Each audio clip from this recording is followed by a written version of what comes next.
Hello, beautiful people, and welcome to another edition of the Muneeb Show on a beautiful, casual Friday, October 3rd evening here in Northern Alberta in the heart of oil country. Now, week 5, we're officially here.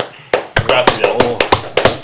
Weeks are flying by in the NFL. We just kicked off week 5, Thursday night football in SoFi Stadium, divisional game between the 49ers and the LA Rams.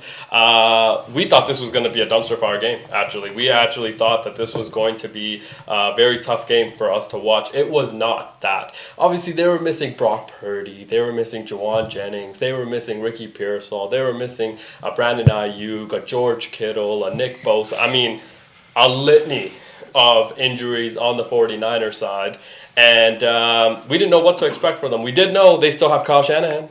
We did know they still have CMC.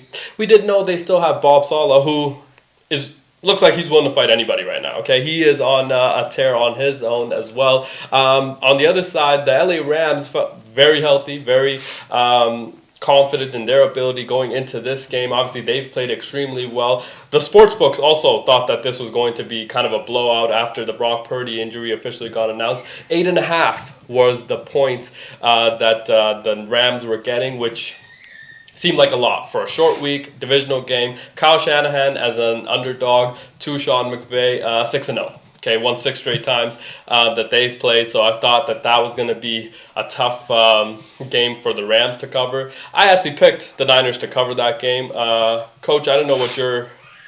I don't think you picked them. I think you were on the Rams side. Now that just say you did though. Yeah, I did. Well, I did. Well, we're starting off 1-0 then. All right. Congratulations to us. Let's go. This is going to be those weeks that we're seeing the board very, very clearly. Now, obviously we will dive head first into breaking down the NFL and what we saw Thursday night football from both sides, and of course October baseball still happening.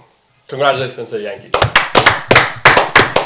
Yankees get a big win, but they have the unfortunate task of obviously playing the Toronto Blue Jays. And the Toronto Blue Jays, World Series. And here we go. Incoming. Here we go. We cannot wait. Obviously, that will take place on Saturday. Dodgers, Phillies as well. Incredible games. Shohei Ohtani actually will be pitching in Game 1 against the Phillies, which... that's breaking news. That's going to be amazing. We didn't see him at all last year. Pitching, they still win the World Series. So it's like, I'm sorry, what? We're going to also get the best hitter, best pitcher as well. So that incredible luxury for the Dodgers to have. So that's going to be great. We'll dive into the baseball talk and some, football happening this weekend. Obviously, college football on Saturday, great slate. Right, and then NFL, we'll make our picks, second hour of our show. We will make our picks as well. Stay tuned for that because our picks do get very good. We will also give you insight on what we're seeing, obviously some of the things happening, what we need to know about a lot of these games. But before we get to that, we have to talk about Thursday night football. It was very good. It was very, very good.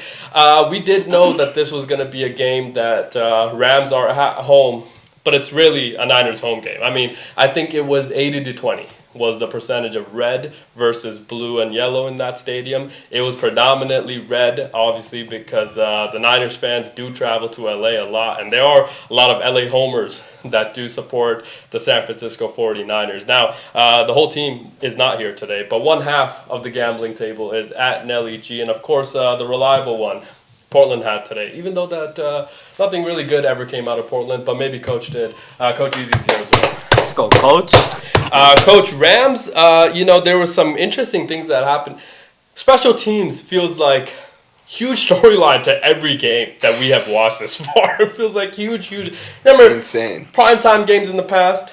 Was it that Bears game? They didn't kick the ball out of the end zone. They give you a chance to return it, which bleeds the clock inside the 2-minute warning. It loses you the game. And then remember Arizona, Seattle last week. Half-yard line, they missed that. Don't get in the landing zone. Sam Darnold gets the ball back at the 40. You just need 2 first down, and you're in field goal range. And now it feels like these motherfucking kickers are kicking it from 60 yards like it's nothing. So that whole thing is happening. But special teams, Coach, tough day for Cardi, I want to say. Huge leg on this guy, okay? Gigantic leg on this guy. But he didn't have a great day, Coach. Felt like there was that happened. But even so, still had a chance to win that game. Yeah. I mean, I thought the game was lost on that fumble by Kyren Williams. That defensive play, bro, he punched it like perfect punch out. Like he caught his helmet a little bit on the way, but insane. And also like tactical game. Yeah, I think we're like I was always debating Kyle Shanahan versus Sean McVay.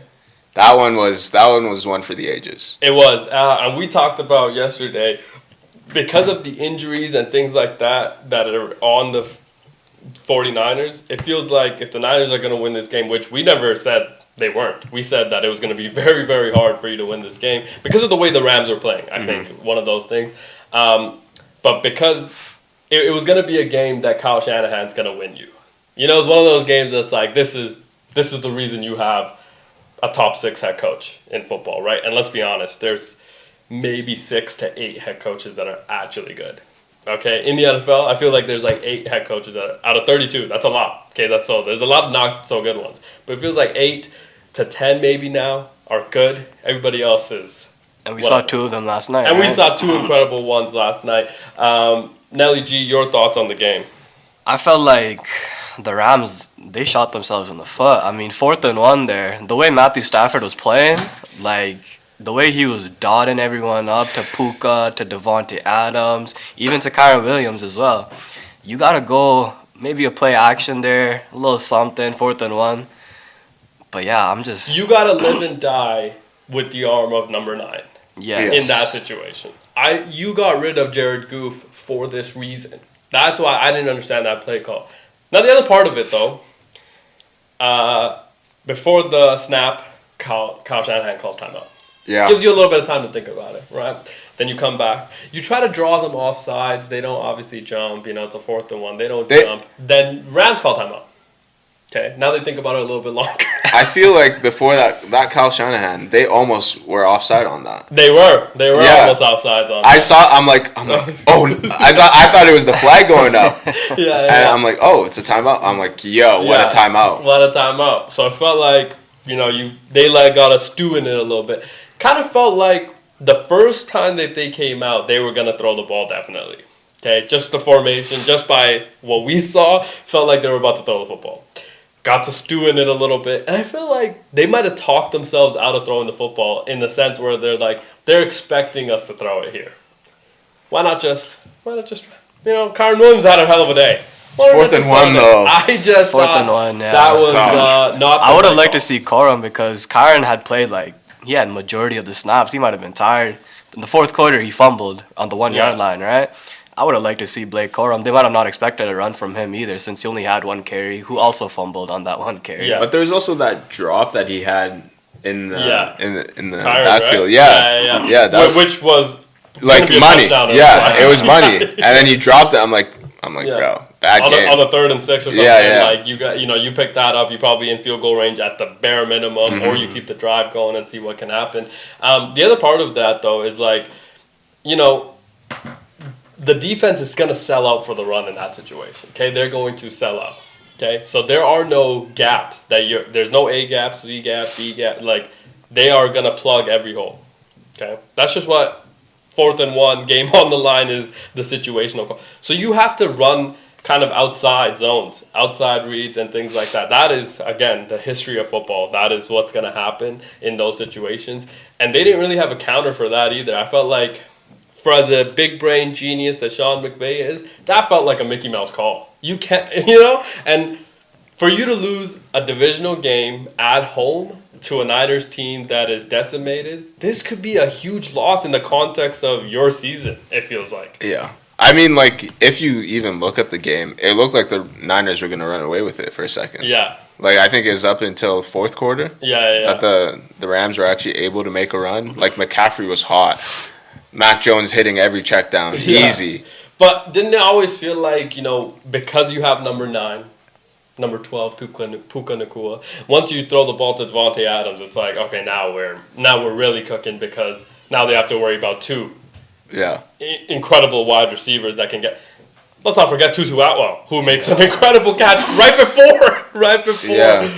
Felt like the 4th down situation as well. So it's like, you had a lot of. So I feel like even when the the game, it's 14-0 or things like that. It just always felt like the Rams are still in it, even if they just score one touchdown, they're back in it because Matt Stafford, even before that, wasn't playing bad. It was like he was still playing relatively well. It's just like the drive would stall out or something like that. There would be a blitz, that didn't get. Let's not forget, like the Niners had zero pressure rushing 4 people, like absolutely none. So it's like if you throw the football on that 4th and 1, you probably get time, right? And if somebody's blitzing, it's like I would expect a Matt Stafford to know that, and hit the wide open receiver. Right before that drive, by the way, okay, I don't know about you guys, but there was a graphic that came up, okay, that said Matthew Stafford, his numbers and stuff, career 5th all time in 4th quarter and overtime game-winning drives. 5th all time.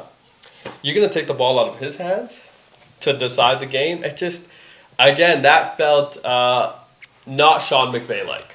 I would have been cool if he went for a touch push, honestly.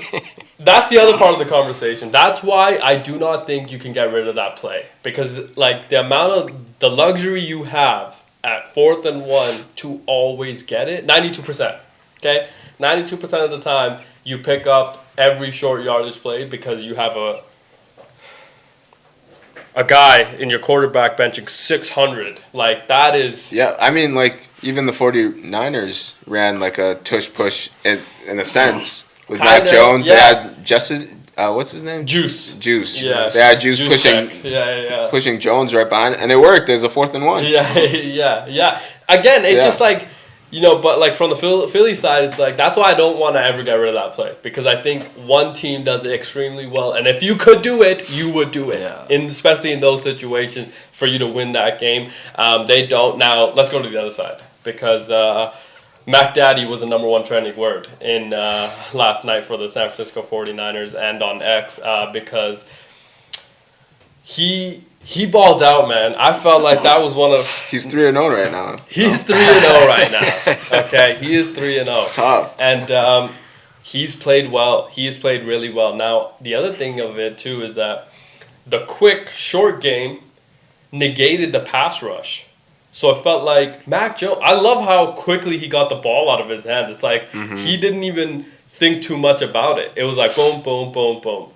How about Kendrick Bourne? Yeah. How about that? How about this guy going 10 for 142? Crazy. Right? How about DeMarcus Robinson randomly making some incredible plays? And we said it before the game even started. You have number 23 CMC, you have a chance. Because if all else fails, I can just turn around and be like, give me 4 yards. Receiver, running back, tight end, what Like anything. And quarterback sometimes as well. Well, he had 139 total yards and a touchdown. I mean, Yeah.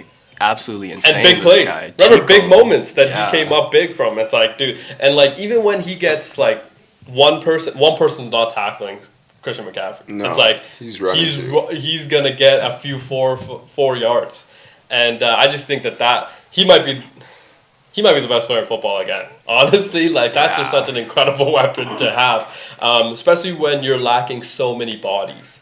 Like felt like the Niners like. And how many injuries did they have in that game as well?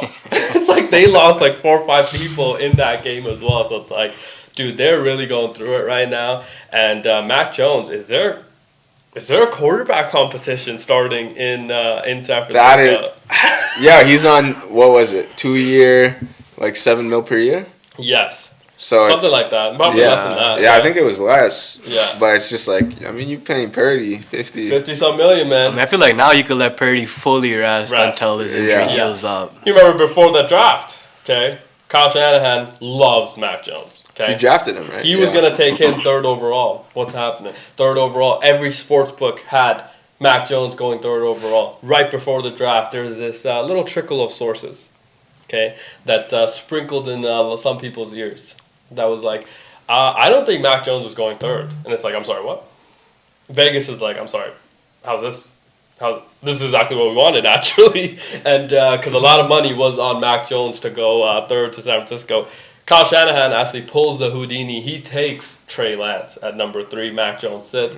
He goes to the New England Patriots. And the last time we saw Mac Jones in his rookie year balling out, I mean, they won 9 games and went to the playoffs, and obviously they lose there. And then the next year he comes back, and his offensive coordinator is now the head coach of the Vegas Raiders, and now his offensive coordinator is the previous like special teams and defensive coordinator. It's like, what's going on?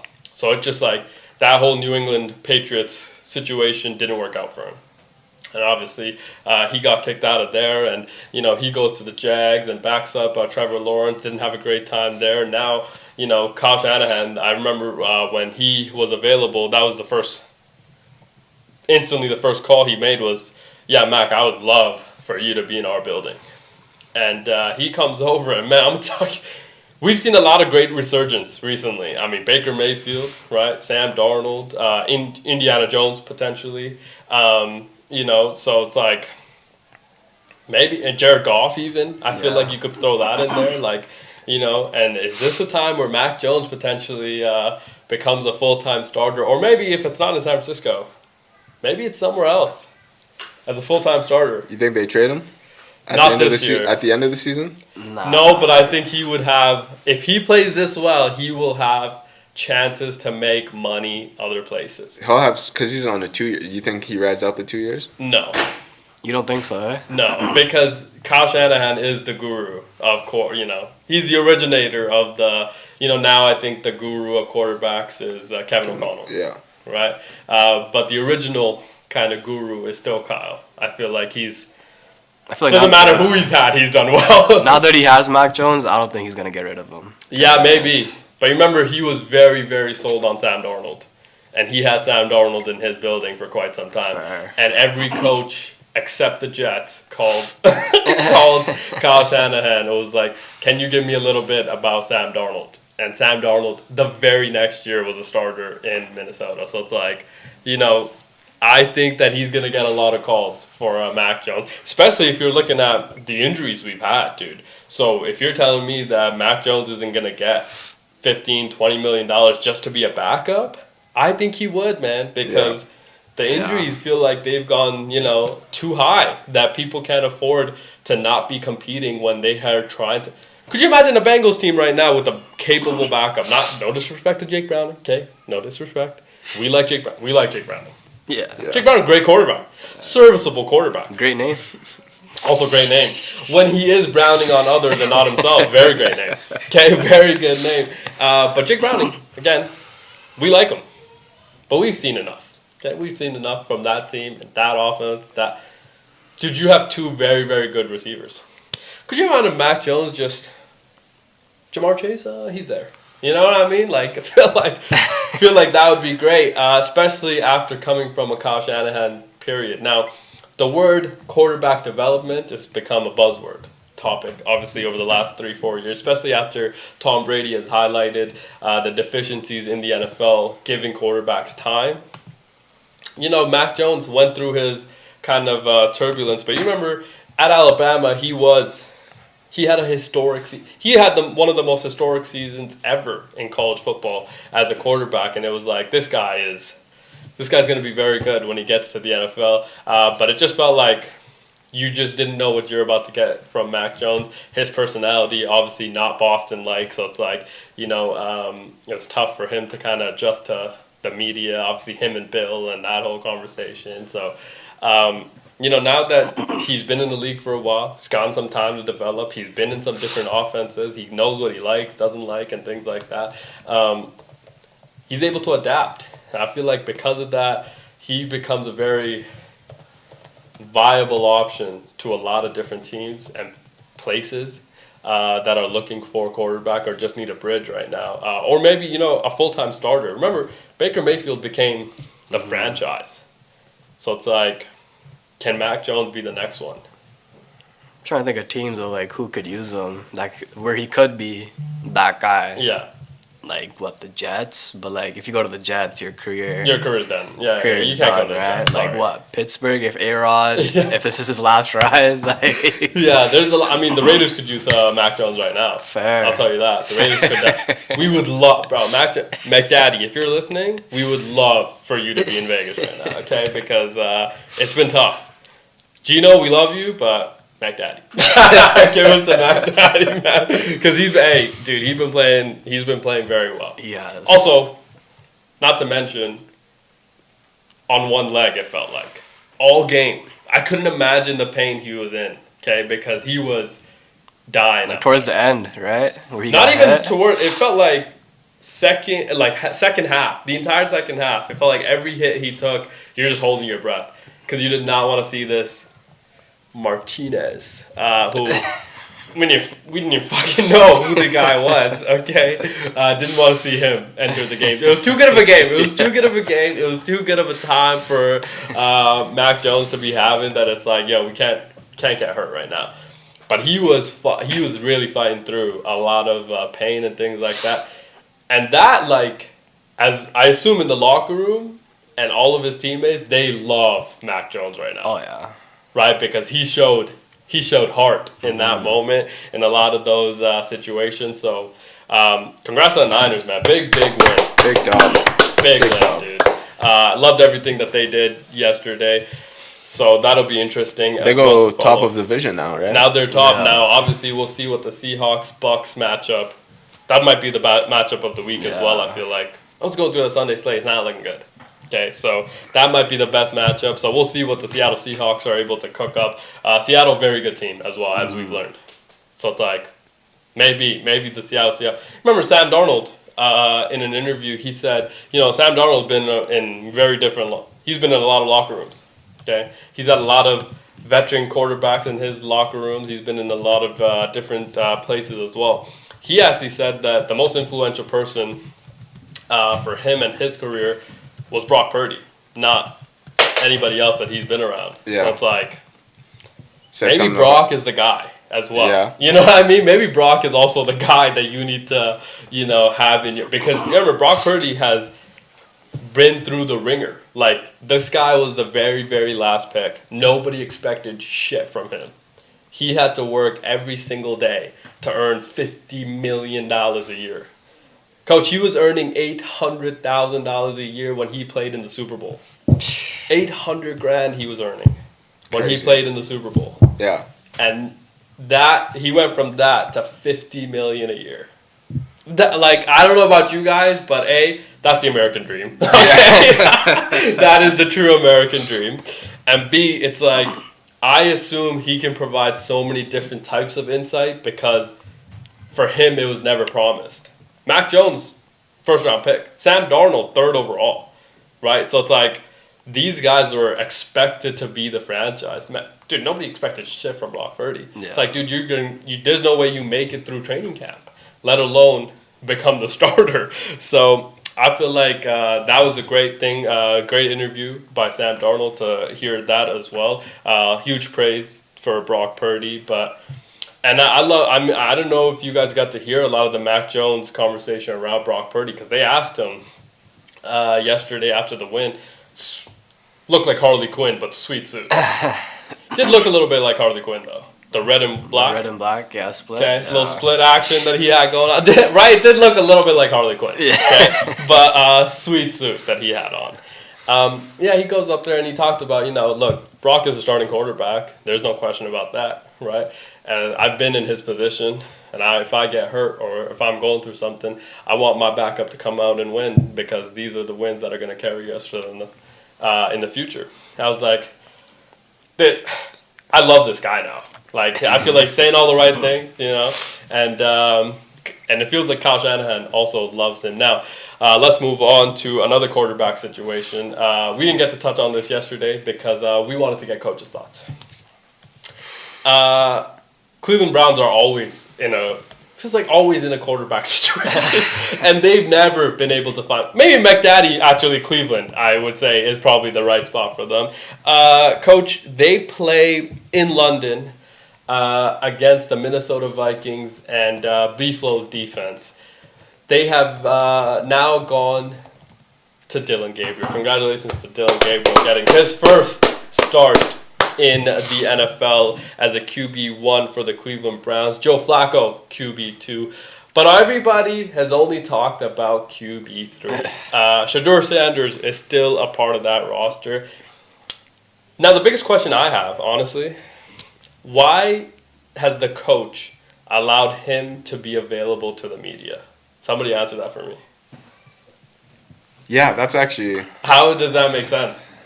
'Cause What he's- other QB3 in any locker room has ever been available to the Yeah, media? that makes zero sense at all.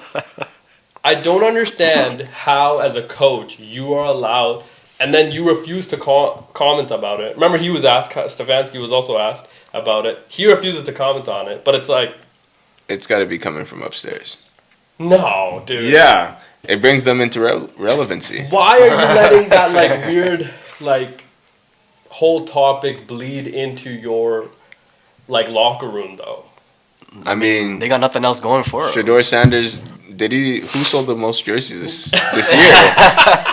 Bro, he sold a lot of jerseys this year. He was like top 10, no? Yeah, like, well, bro. that's also because, like, the Browns have not had great players. Yeah, but it's just like, you're the ownership. It's like, dang, we getting eyeballs. Yeah. Make sure this kid is available and viewable, because this is the only time people talk about us. Nah, man, I feel like the Browns are always the topic of conversation. It feels like even when they were 0-16, we were talking about them just to shit on them. You know what I mean? I feel like they're always a part of the conversation. And this time, here's my and then you said they had nothing going for them. Well, they got a QB1 that Joe they Flacco. drafted. Oh, no, not Joe. Yeah, Okay? sorry. My thing is this, right? I just don't understand how, as media, we are, instead of like praise or like hyping up a Dylan Gabriel, we have constantly tried to shit on this guy to hype up somebody else who is QB3. Yeah. And it's like, dude, Shador, I assume, will get his chance. Okay? But until he does, let's see what we can have with somebody you're else. not wrong. Right? It doesn't feel like the entire media like landscape has just been, oh, this guy that we've never seen play in the NFL yet. He sucks. Okay, because he's 5'9". Remember, he's short. Okay, he's 5'9". There's no way he can. He's lefty. There's no way he can throw over a lot of these. I'm like, dude, like, come on, man. Rest did it. That's what I mean. Yeah. It's just like, it just feels like it's so negative around this kid, but so positive about somebody that hasn't played. And it's like, why? Why isn't he getting a chance? What? Well, maybe he ain't that good. What about that? Maybe he ain't that good. Yeah, but he sells. Yeah, He sells. He gets clicks, bro. That's what it is. But like, maybe he just ain't that good, and And feel that's like possible. That's what I It's mean. also that. possible, yeah. What if like coaches are seeing him in practice every single day, and it's like, yo, he ain't ready. Because, yeah, my thing is, like, if he was that good, coaches would play him. Yes, there's Yeah. no Like, there's no reason. coach in the world that's going to be like, I think you're better than our two Yes. other QBs, but I'm just not going to gonna put. play you. Yeah, Yeah. it's just like, no. Yeah, that's what I mean. Is that there's no possible reason a coach is making a decision not to play somebody out of spite. Why would you draft him then? Yeah. Right? And I feel like the media has turned this narrative that like the coach, Cleveland Browns, the NFL, and everybody like is against this kid. And I'm like, dude, maybe he just ain't that good, right? And we love Shador Sanders, Yeah. right? We just also want to make that clear. Love this guy. Okay, we hope he gets a chance. We think he's gonna ball out. But it's like until we actually get to see him. Like, what about Dylan Gabriel? You know, he was drafted ahead of him. He had a great career in Oregon, right? Under Dan Lanning. So it's like, dude, maybe he's How long do you think his leash is? long. I think it's long, dude, because Joe Flacco's QB2, and we've seen enough of Joe Flacco. He's old, right? You're telling me that Dylan Gabriel couldn't do what Joe Flacco did against the Packers? Like, I watched that game, and it was tough. It was tough to see. So it's like, dude, if Dylan Gabriel cannot do what Joe Flacco did against the Packers and win that game, you should not be in the NFL. Sorry. That is, and it doesn't matter if you're QB1, QB8. It don't matter, right? You just can't be in the NFL if you can't win that game doing exactly what Joe Flacco did. Okay, so it's like, I think it's long. I also don't like this conversation that, oh, Shador should be QB2. No, he shouldn't. Okay, because QB2 means that you come into the game ready, right? QB1, I assume this entire week, 2 weeks, let's say, they've been preparing for Dylan Gabriel to start, right? They can't give first team reps to a Shedeur Sanders. QB2s never get first team reps. They are expected to come into the game already prepared as a QB1. Joe Flacco gives you that, okay, because he's been there, right? Shedeur Sanders doesn't give you that. So it's like, what, I'm preparing 2 rookies at the same time? Nah, you can't. That would be a Browns thing to do, though, to be fair. That would be a very Browns thing to do. And I'm happy that they didn't because we would have killed them. It's like, you guys are idiots. And if you're going to make Shedeur QB2, why don't you make him QB1? And that's the conversation we're going to have, right? But I don't know. I'm excited for Dylan Gabriel. I mean, tough 2 weeks. I mean, Vikings defense tough, and then the following week he's going to Pittsburgh to face off against that defense. So Tough. But he's got to play sometime. He's got to play sometime. And that being said, London, far away. Across the pond. His parents will not be able to make it to the game. Said his dad doesn't have a passport. Tough situation, dude. Didn't love that because I feel like he would have balled out a little bit more. You know what I mean? Parents. I hope he still balls out. I hope he balls out. Yeah. Honestly, just so like we can put this like whole situation like, okay, let's ease off some of the quarterback nonsense. Yeah, but like I do like your point on like where it's just like there's this negativity in the locker room where it feels like it's just like you're in different camps. Yes. And I get like the whole competition thing between QBs, but it's just like why is it like that in the Browns? Like you just talked about Mac Jones and Brock Purdy and how like Purdy's teaching him. Yeah, they're connected. And even Sam Darnold or Purdy. Yeah. So it's just like I'm not understanding why it can't be the same with the Browns. Well, one of the reasons is that it feels like they're both rookies, so we as individuals, as fans, we've never seen either of them. So it's like we're thinking both of these guys could be the franchise. You haven't thought about that with anybody else. They're both looking for their time to shine. It's kind of like New Orleans, right? Like Spencer Rattler still is younger than Tyler Shough. We haven't seen Tyler. We've seen Spencer Rattler, but it's like he's still fighting to be the guy, right? And I think that's part of it. But I also just feel like,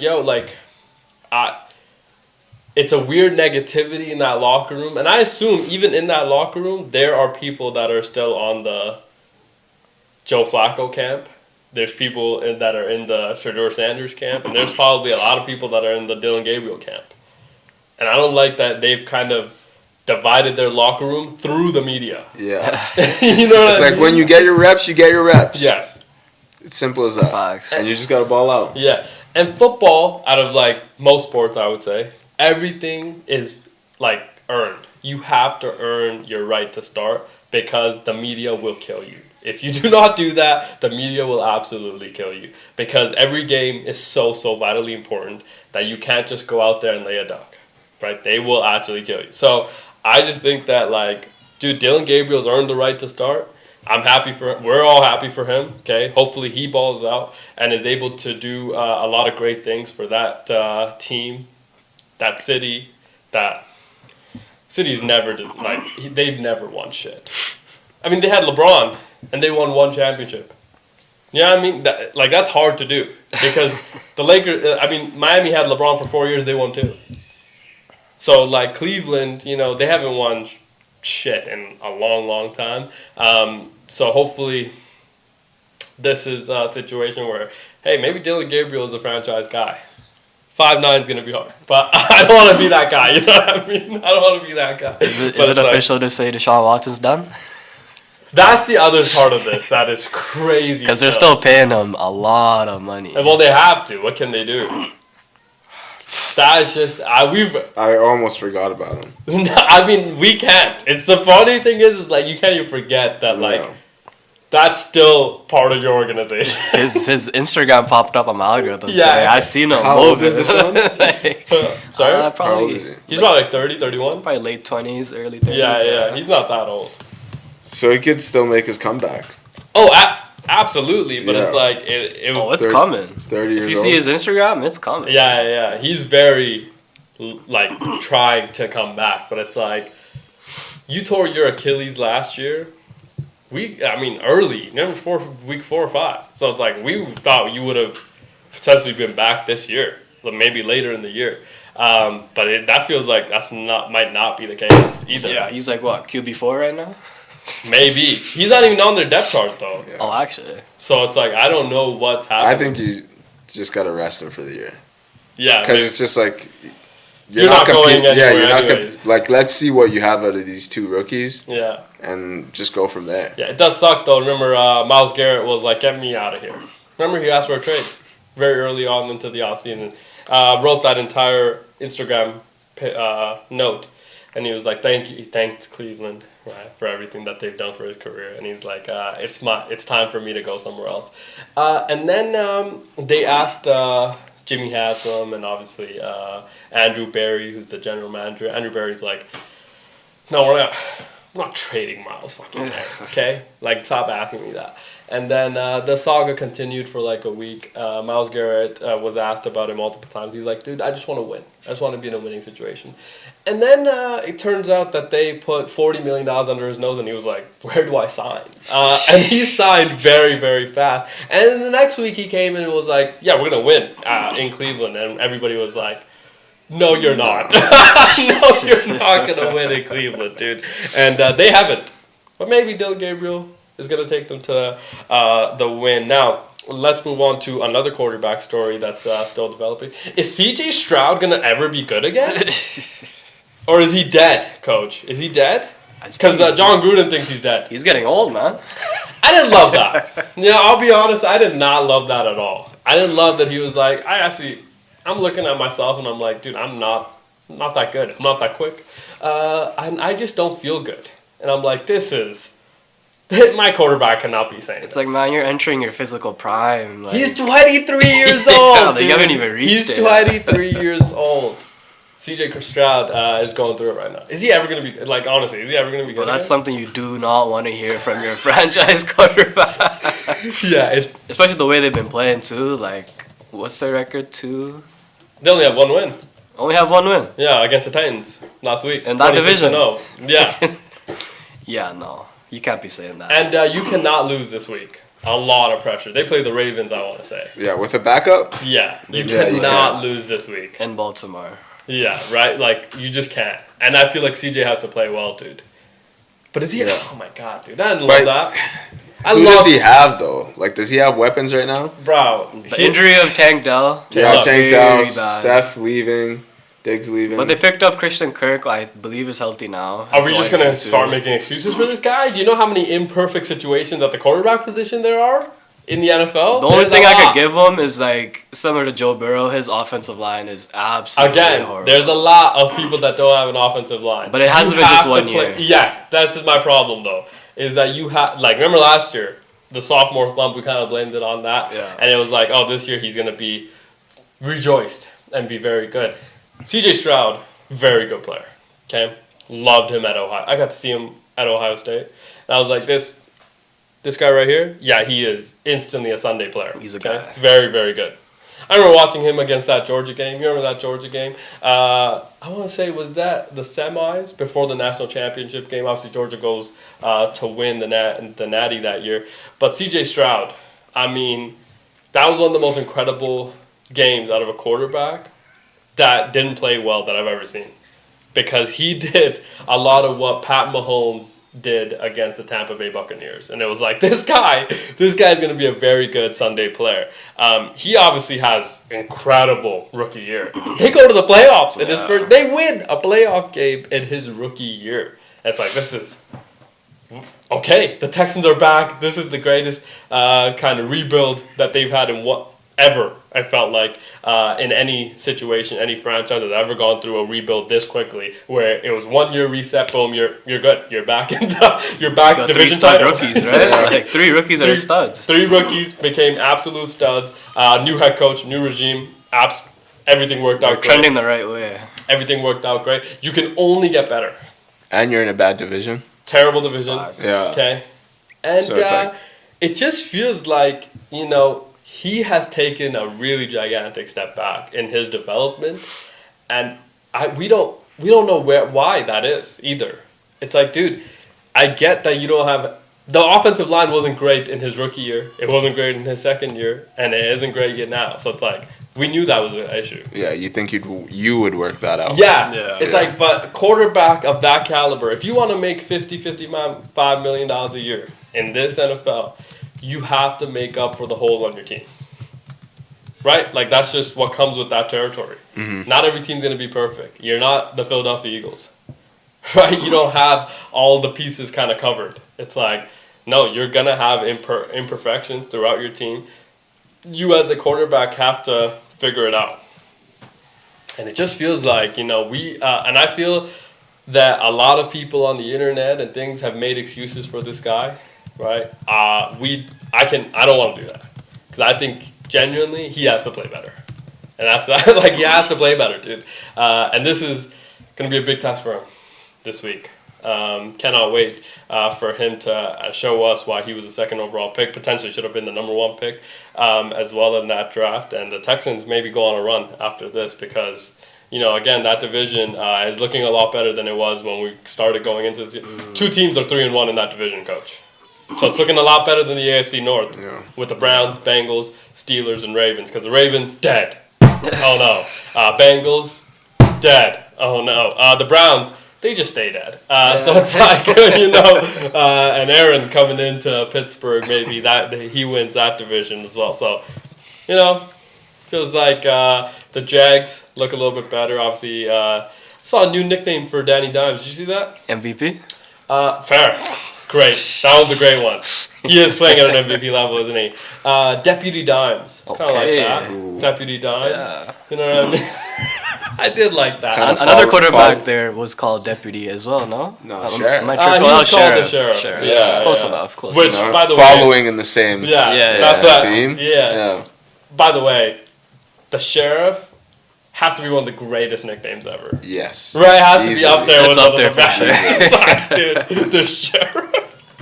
That's a great one. Now, speaking of nicknames, let's go from the football field to the ice.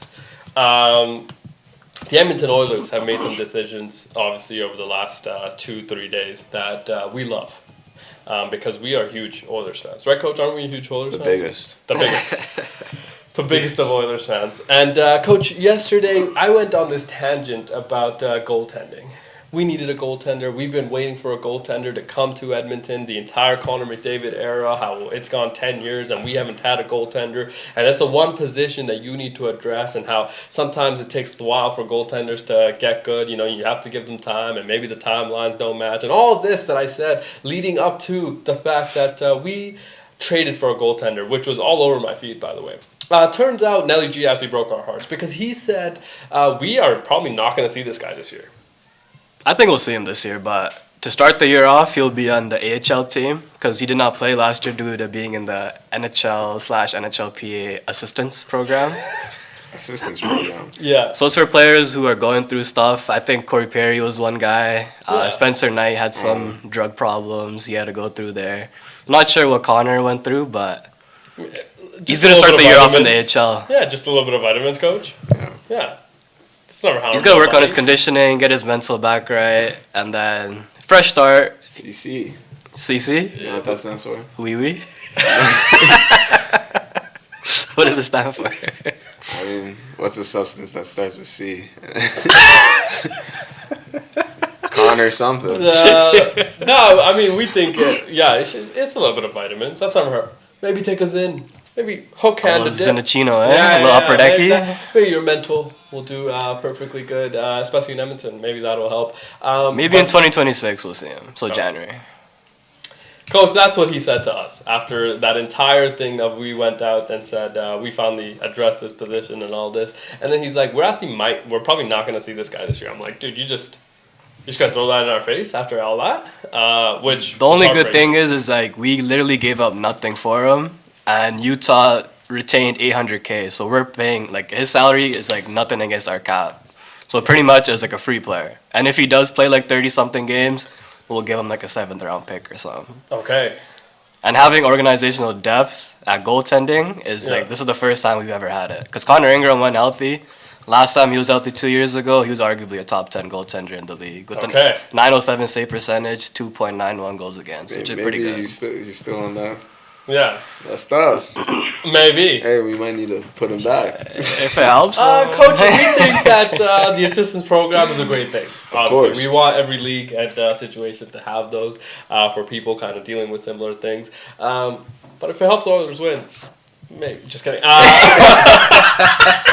I'll tell you what is going to help the Oilers win, and that is extending our coach. Chris Knobloch signs a 3-year extension to remain the head coach of the Edmonton Oilers. Congrats to him and the Oilers, obviously, for getting that done because he was instrumental. I mean, he's been very good, right? Wouldn't you say he's been very good at his job?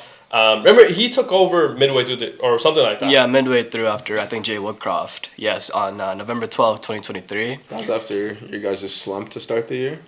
Yeah. And then we go on to have a historic ending. I think it was like a 16-17 game win streak. That was Yeah. the year. I think it was like, we're like top 5 record or something with that. So, and that was his first ever head coaching job. In the NHL. So we took him. See, we were talking about this yesterday as well. Coaching in the NHL feels like it's one pool. You just pick and grab place here and there. Okay, it's never an outside kind of circle. The Oilers actually expanded the circle a little bit. We actually plucked this guy from somewhere else, brought him into our building, first head coaching job, on a team that is in the championship window. That must be a lot of pressure. And it's not his first time coaching Connor McDavid. Yeah, but I guess it's not? no. He was McDavid's, I believe, like OHL or OHL coach, Oh, McDavid made a call. potentially. Yeah, he's like, I know a guy. Because if you guys know, Jeff Jackson was his former agent as well. Yeah. So, But I assume like him coming in first time head coach in Edmonton during a championship window, midway through the year, tough. huge expectations. I assume a lot of pressure as a coach, and he's delivered. I mean, yeah, his career record already 94, 47, and 10, 29 and 19 over the last 2 seasons in the playoffs. I mean, pretty. Those solid are very good numbers. Yeah. Those are very, very good numbers. Him staying for 3 years might suggest something else. Maybe number 97 For Is another also three? gonna stay. another 3 years, maybe. Yeah, is also going to stay for that time.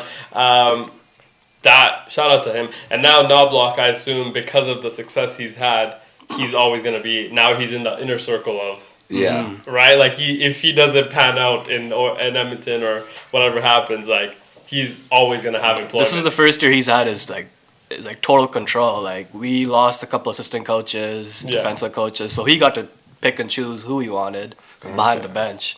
So we'll see what he does this year. Whoa. Hold up. He didn't have that before? Well, they were already on deals, right? I don't give a fuck So our what you're on. Our power play coach, Glenn Glutzen, we couldn't fire him because our power play was like number 1 for like 5 years straight. Wouldn't make sense. His deal finally expired. He's the head coach of the Dallas Stars now. Oh, he got a head coaching gig. He got a head coach. Bro, you gotta keep him.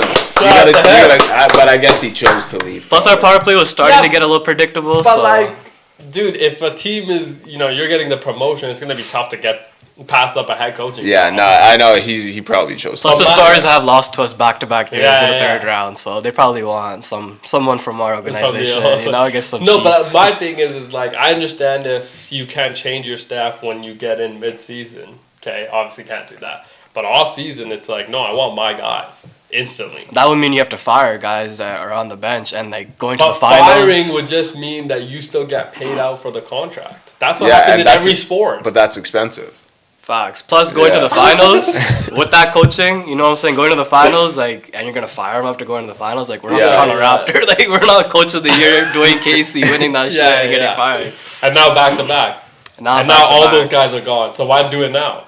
Except expiring deals. Except the guy that got the head coaching gig. Dustin Schwartz, the goalie coach for the last 10, 15 years. Everyone's been. That guy get him out. And then our defensive coach, Oiler legend Paul Coffey, didn't want to, even to begin with, he didn't want to be behind the bench. So now he's back to advisor role. He didn't want to be behind the bench, be the PK coach, be the defensive coach. So then we went out, got a new guy there. Okay. Now it's Chris Knobloch's guys. Chris Knobloch's guys. This is his team. Mm-hmm. Okay, Officially. I like that. I want my coach to have some level of control. Yeah. Okay, I want my head coach to be the guy because when you do not win, there is a reason why every single camera, mic, expectation, every beer is thrown at you. You know what I mean? Like, there is a reason why that happens, because this is your, again, you're the CEO of a multi-billion-dollar organization. Like, yes, this is a lot of pressure. It's a lot of expectation. He's done an incredible job, and he's so cool. Doesn't he look so? He's doesn't he calm, look so cool? collected. You know what I'm saying? He doesn't do too much. Yeah. He's not bitching and moaning, you know, behind the bench. It's never too much with this guy. Yeah. It's like he's always kind of stoic. Very Joe Mazzulla-like. Yes. Yeah, I was about to say that. Like, That's a he great just looks like an comparison. analytics guy. Yeah, I look he at him, does. I'm like, and I know that guy looks at every analytical Sweet tool. hair, Yeah. great hair flow as well. Great hair flow. And yeah, he's just like, he's always, and we always talk about like coach builds culture, right? When your coach, when you're down in a big game, or let's say you're down in the series, when your coach isn't flinching, you're not flinching as players. I feel like he like radiates the ability to just remain right here all the time. Never too high, never too low on anything. I've never even seen him like upset at the media. It's like the guy is very calm and collected when he addresses the media as well. It's like, this is our guy. We love Chris Knobloch.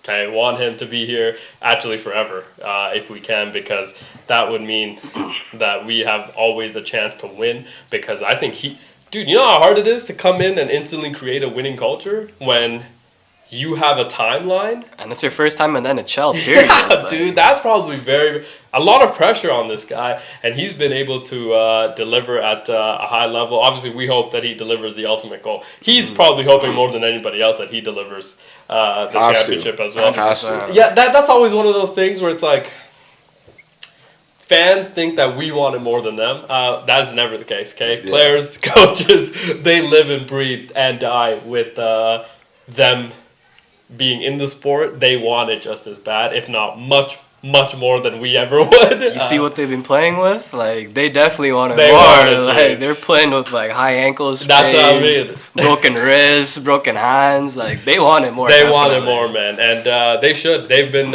you know, and again, the Oilers can't wait. Can't wait. Right around the corner. This might be the year.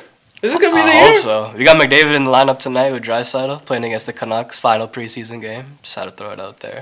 Let's never mention preseason hockey ever again, because that is that's where you lose us. That, you know, again, we went through this whole thing saying, you know, we're gonna be good, we're gonna be this, right? And then you said preseason hockey. It's like, I'm sorry, what? For the Oiler fans out there watching this, I know you guys appreciate that. Well, bro, again, regular season hockey, very hard. It's very, very hard. Stop the Okay, count. it's gonna be good. It's gonna be good this year. We're gonna be very into it. Actually, we're gonna be watching every game, every hit. Maybe coach is actually gonna be taking notes on the amount of hits that are being thrown, because he's like, that right there, that's not a hit. Okay, the shoulder grade happened. Okay, that cannot be counted as That's a hit. a love tap.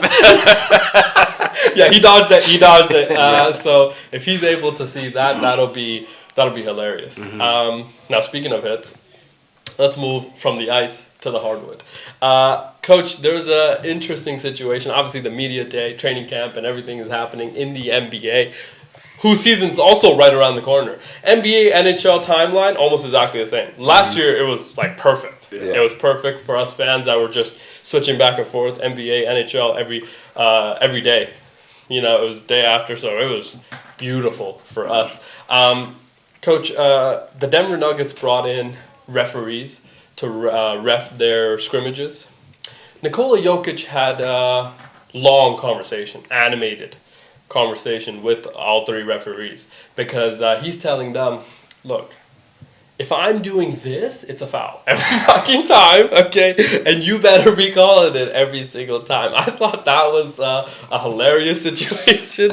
I don't know if you were able to see some of the images that were shown from us. Again, they must have known, the media team must have known that people were going to say something when it goes right for Nikola Jokic and the Denver Nuggets. It's like, this guy, of course, had the conversation with the refs. It's like, you can't let that leave your building, but they did, obviously, and X and the internet do what they do.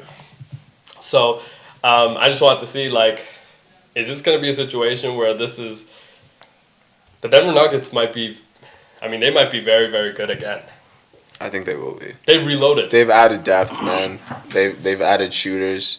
Yoke looks hungry. I think he's tired. He's like after what I saw last postseason. Yeah. Oh yeah, he's like okay, it's on me now. Yeah. I'm the guy. Yeah, I Full think healthy season of Aaron, because Aaron Gordon was playing with injury, MPJ was playing with injury. The new roster construction, I absolutely love. oh, I loved it too. Yeah. Plus I agree. bringing back Bruce Brown, right? Yeah. Yeah. NBA champion with the Denver Nuggets. Great spark plug off the bench.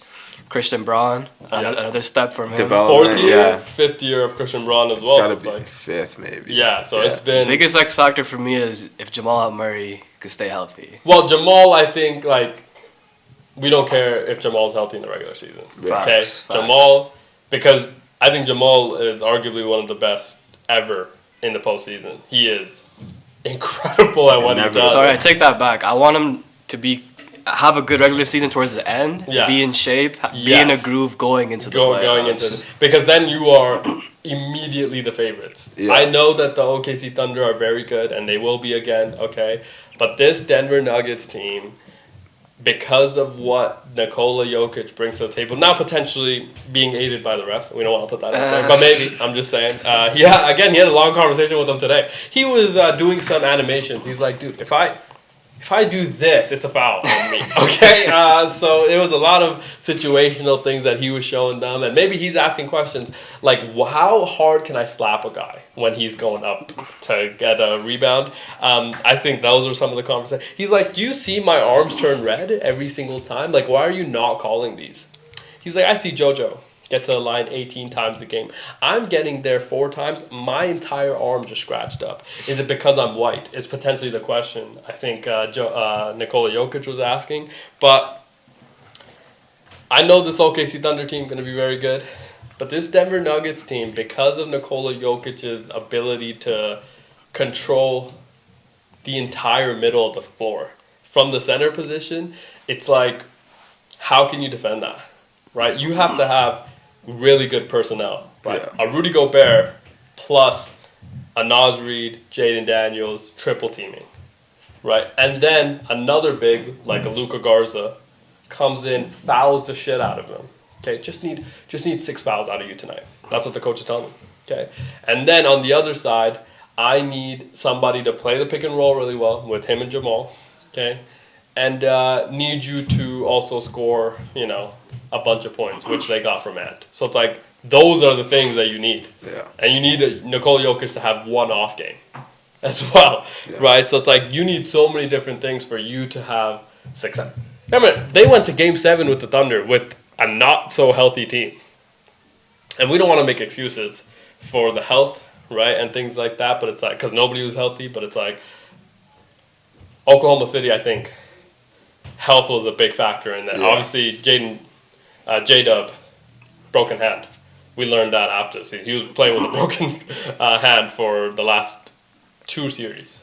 So it's like, we learned that a little bit after the year, but like, again, it's just one of those things where I feel like, the Denver Nuggets are going to be a very, very tough out. They're going to be a fun team to watch as well. yeah. Very, very fun team to watch. Cannot wait for the NBA season. Can't wait for the NHL season as well. And of course, October baseball is here. Dude, there's so many great things happening. Yeah. Tough Sunday slate, though, I will say, for football. It's not looking Football. great. It's not looking great. No. It's not looking great. Tough. But we are seeing we're starting the week off 1-0, coach. We're starting, Yeah, we So are. we might be able to see the board right now. And maybe we pick every winner this week. Wouldn't that? I think this is the week. We pick every winner? Yeah. I think so too. I think it's looking easy. I think so too. There's gonna be some injuries, so we have to keep an eye on a lot of those injuries. We're gonna take a short break, and after that, we're gonna come back. We're gonna talk a little bit about the injuries going into Sunday. We'll talk some college football as well, and Red October. What are we waiting to see from Kyle Schwarber, Bryce Harper, and the gang versus Shohei Ohtani, Freddie Freeman, and of course Mookie Betts? We'll be back in a few. See you in a bit.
Hello, beautiful people, and welcome back to the second hour of our show. And before we came live, I was just showing the gang here this incredible video that the MLB put out of is this the last dance for the Philadelphia Phillies? And I'm going to tell you something right now. These playoffs, right? Remember when the NHL playoffs start, NBA playoffs start, NFL playoffs start? Obviously, this is October baseball playoffs. Every single of the, one of these leagues that they put out the playoff like preview, and they usually put out these videos. Every single one of them give me goosebumps. It's like I cannot wait for like what the expectation, the crowd, right? The NHL.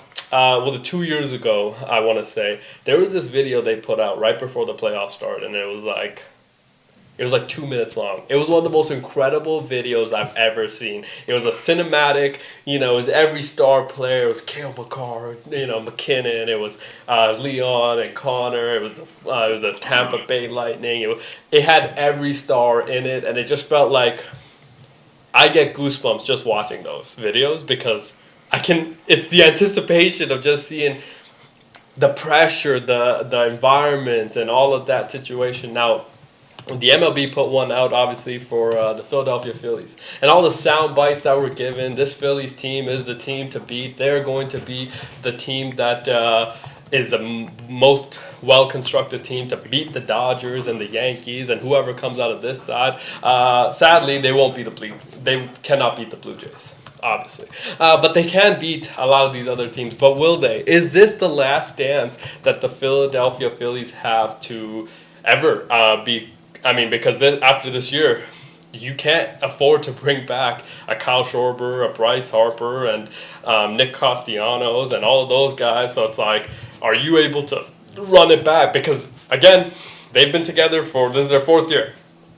Coach, the last 3 years that they've been together, a lot of disappointment, okay? A lot of disappointments that they have felt. So it's like they are feeling a lot of pressure on themselves, I assume, to go out there and perform. Baseball is not one of those sports that you can really feel pressure when you, like, I assume they feel pressure all the time, but I'm saying when you get to that plate, you cannot be that person that's under pressure because, a pitch might hit you on the hand, actually, okay? Break your hand at any moment, okay? Because if it just moves a slight inch, it's over for your hand, okay? Because there's a sports science. You guys remember that show? Yeah. Sports science, right?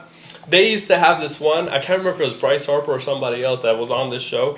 And it was like checking his reaction time after the pitch is thrown. It's like point something of a second. It's absurd how quickly you have to decide if I'm about to swing or not, okay? And if you don't have that quickness in decision-making time, you will get hurt and and if you're feeling the heat a little bit, maybe it's the bottom of the ninth, maybe it's a tie game, runners on base, season on the line, maybe, and you're in those situations and you got to put the ball in play so you can get home and win the game.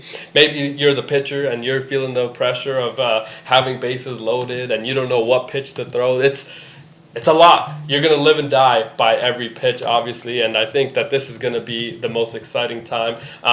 Phillies can't wait. Can't wait for what they're able to do. Can't wait for the Dodgers and Shohei Ohtani. Shohei Ohtani playing Game 1, I think pitching Game 1, huge deal. It's sending a message, I feel like, no? It is. It does feel like one of those situations. Because remember, we just saw that video. Philly's under a lot of pressure to deliver, right? And everybody talked about all season. It's like, this is a team that is built perfectly to beat the Dodgers, okay? Dodgers have heard that all season. They're like, this team? Okay, we're about to show you. Because remember, there were two teams that were saying that all season. One, no longer in the playoffs. That was the San Diego Padres, okay? And the second one was the Phillies, right? They were saying that all year. They were like, this is the team that might be able to go. And if they're going to talk, they better be ready to walk the walk because the Dodgers, during this wild card, they look like they're serious. They're back. They're back. They're locked in. It's playoff mode for them. Yeah. And they're back, and Shohei hasn't pitched yet, actually. And now he's about to go out there and pitch. Remember, Game 1 against, who did they just play? I'm missing the Reds, Cincinnati Reds. Against the Reds, Game 1, Shohei pitched 1 home run. That's what he brings to the table. And, Coach, he stands almost straight up. Have you seen Shohei? Like Shohei stands, it feels like almost straight up, and he's just able to. He's none of this other movement. It's just he stands straight up, just able. He's so good. 400 fucking feet. Dude, he's so good at what he does. Cannot wait. And then now we saw him later on in the year. I mean, he had 50 strikeouts. So he not only was delivering 50 home runs, 50 strikeouts, coach. First person to do it, guess who? Guess who? Babe Ruth. Obviously, it's him and Babe Ruth at the top of the mountain in every single category, it feels like. Shohei Ohtani, though, love watching him play baseball. A lot of people do like him watching him gamble as well, but we won't get into that. Philadelphia Phillies arena actually right beside a casino. So actually. Maybe that gets him hyped up as well. That'll be interesting to see if they're able to figure that out. But that's a great series. We will keep an eye on that. Obviously, Blue Jays, Yankees, we will be absolutely locked in on that. We feel like the Blue Jays have a great team. Mm-hmm. Are they going to be rusty, though? You know, it's one of those things where it's like you haven't played for a few days. Baseball, you play. Fuck it, they play every single day, man. They play every single day. So it's like you haven't played for a while. You've been watching these games and things like that. It's like maybe they were able to pick out some things that the Red Sox did and didn't do, and are able to go out there and execute and have a great showing against the Yankees. Have to win Game 1. It feels like, though. Doesn't it feel like that? Yeah. Feels like the Jays have to come out hot. They were tied with the Yankees. Yeah. Right, and record-wise. Well, I think we overtook them by 1 game on the very last game of the year. So it's not like you're going like you're the guy that's gonna kill them. It's like it could be even odds. Oh yeah, no, I wonder what the odds are of Game 1 Yankees Blue Jays. The Jays are the slight favorites right now. Okay. Slight. And you're at home. Yeah, exactly. Right. So it's just like, what does that say going to New York? Yeah. Like New York's probably going to be the favorite by a little more than what it is now. But I think it depends what happens on the outcome of the first two games. The first game, because like if the Blue Jays win Game 1, I think Jays fans feel very good about what you're about to accomplish. Just because like we haven't seen you. Again, they play every day. So if we don't see you for 3 days, it's like, where are you? You know what I mean? It's one of those situations. So it's like, if we haven't seen you play, it's like, are the bats going to get cold? Because remember, end of the year, I felt like the bats were getting cooled down a lot for the Blue Jays. George Springer was able to kind of win them the last couple of games there. So his bat got a little bit hot, but like everybody else kind of struggled. Vladdy, Bo hasn't played in a while, so like need Bo Bichette to be good. So speaking of Bo, like he might it's coming down right to the wire. They're saying he's not confirmed to be playing tonight. Oh no, we need Bo, man. Need Bo to Definitely be out need there. Bo out there. Yeah, he's playing shortstop as well, right? So yeah, need Bo to be out there. I saw that I can't remember. It was the San Diego Padres general manager. He talked about Dansby Swanson. He said that we actually didn't lose this series on anything else, but Dansby Swanson's glove is the reason we lost this series. So having a good third base and shortstop, very important to have that in your baseball team, especially in the playoffs when every moment, every out is such a huge deal. We cannot wait for baseball. Obviously, Seattle playing Detroit is also going to be fun. So there's some good series happening in baseball all over the place. Milwaukee also playing. I can't remember who Milwaukee. The Brewers are playing somebody as well, right? Brewers are playing the Cubs. Brewers, Cubs. Yeah, again, so there's a lot of great teams. There's a lot of great baseball that's going to happen. October is going to be fun with that. But you know, Saturday also includes some other sports. There's some sports happening in the Octagon as well. Do you remember that, Coach? There's some sports that just take place where 2 people get thrown into an octagon, maybe a cage sometimes, and you have to fight till death, essentially, is what the sport is. And we love this sport. Don't we love this sport? One of the best sports. One of the best sports, actually, in the world, and that is the UFC. Obviously, UFC's been in the media for various different reasons. You remember they signed that gigantic deal with Paramount? How much was that? $10 billion? Yeah, I think right? so. Something like that. Something absurd like that. $10 billion. Harsha, what would you do with $10 billion? Probably listen to more of that music. He'd have a band follow him around to play instrumental. Yeah. Neil, I asked Harsha if he listens to music before you came in. Okay? I asked him if he listens to any music, and he said, "Yeah, I listen to music." I'm like, okay, like, what kind of music do you listen to? And he listens to, like, movies, like, background music. Like the soundtracks of the movies? Yeah. That's it. No lyrics, ever. Oh, that's it? Yeah, he's like, bro, I don't want to hear somebody H. talk. You never listened to some Megan Thee Stallion? Yeah, why? Some Cardi B? What? You never listen to Meg Thee Stallion? Dude, you're missing out. Bruh. Nah, you have to be listening to Meg Thee Stallion, dude. I think you'll like her. Because she's top tier. They're She's setting you up for failure, Harsha. Don't listen to these guys, bro. Don't listen to these guys. Maybe some Adele. Oh, Okay, Adele. valid. Adele's Okay. fine. You'll like Valid. You'll like the instrumental on Adele Have you heard too. Adele? Oh, dude, you're missing out. Harsha, the new Taylor Swift album dropping soon. T Swift? You're a T Swift fan? I have listened to some. Okay. Okay. Like, what was that? Forever, Love Forever? Is that what it's called? Love Story? You went to Yeah. the concerts. No, that I will. Arrow's tour very good, okay, but I'm talking our childhood, our teenage years. What was that? There were some bangers. That's like 21. Bad Blood. Bad Blood. Oh, that's such a banger. We were too. so off tune there. I forgot. I kind of forgot. I haven't heard it in a Just while. singing the lyrics, but not the I tune. thought you guys were gonna do the tune. Because okay? now we got bad blood. So good. It's so good. It's fantastic. Dude, Archie, you're missing out on a lot of great lyrics. What about Morgan Wallen? Hey. Hey, he's been on some heat. Do you know who Morgan Wallen is? Okay. I'm gonna have to introduce In Alberta, you gotta know. Yeah. Might have to introduce you to some Morgan Wallen. Very good artist. What was Coach's favorite? Was it Johnny Cash? Johnny Cash? Yeah. Cash. We don't know enough about Johnny Cash. So I don't want to recommend Johnny Cash and then like be like, this is. Do you know what I mean? I mean, I've heard about Coach's playlist. Not Fair. bad. Yeah. Not Fair. bad. On the Bluetooth. NBA Youngboy. How about NBA Youngboy? Okay. Very good. NBA Youngboy. You're gonna love it. You might want to punch a wall, though. I'm just saying. What's that one? Well, the soundtrack he's listening Yo, to. there's He's that- listening to Dark Knight opening scene music, dude. Okay, valid, though. Yeah, it's very valid. But it's like, Yo, I might get a gun H. after this. H, when you listen to that, do you think you're Bane or Batman? Ooh, great question. Thinking too hard about this. Yeah. It is a tough question, though. For all, I don't know. I haven't watched the movies much. Oh. You gotta watch the trilogy tonight. This weekend, you gotta Okay. watch that. Wait, hold on. The trilogy. Batman Begins. No, like Christian Bale. Christian Bale. Yeah, Batman Begins. Dark Knight. No, forget the Batman Begins. It's fucking. It's not good. good. It's It's solid, not near, bro. bro. It's solid. The Dark Dark, Knight Knight Ri- yeah. and the Dark Knight Rises have to be in the top If 5. you're gonna watch those two, you might as well Yeah, watch you have to watch the other one. Yeah, you do. Because we don't want to throw him off. Okay, we don't want to. He's like, this is not as good.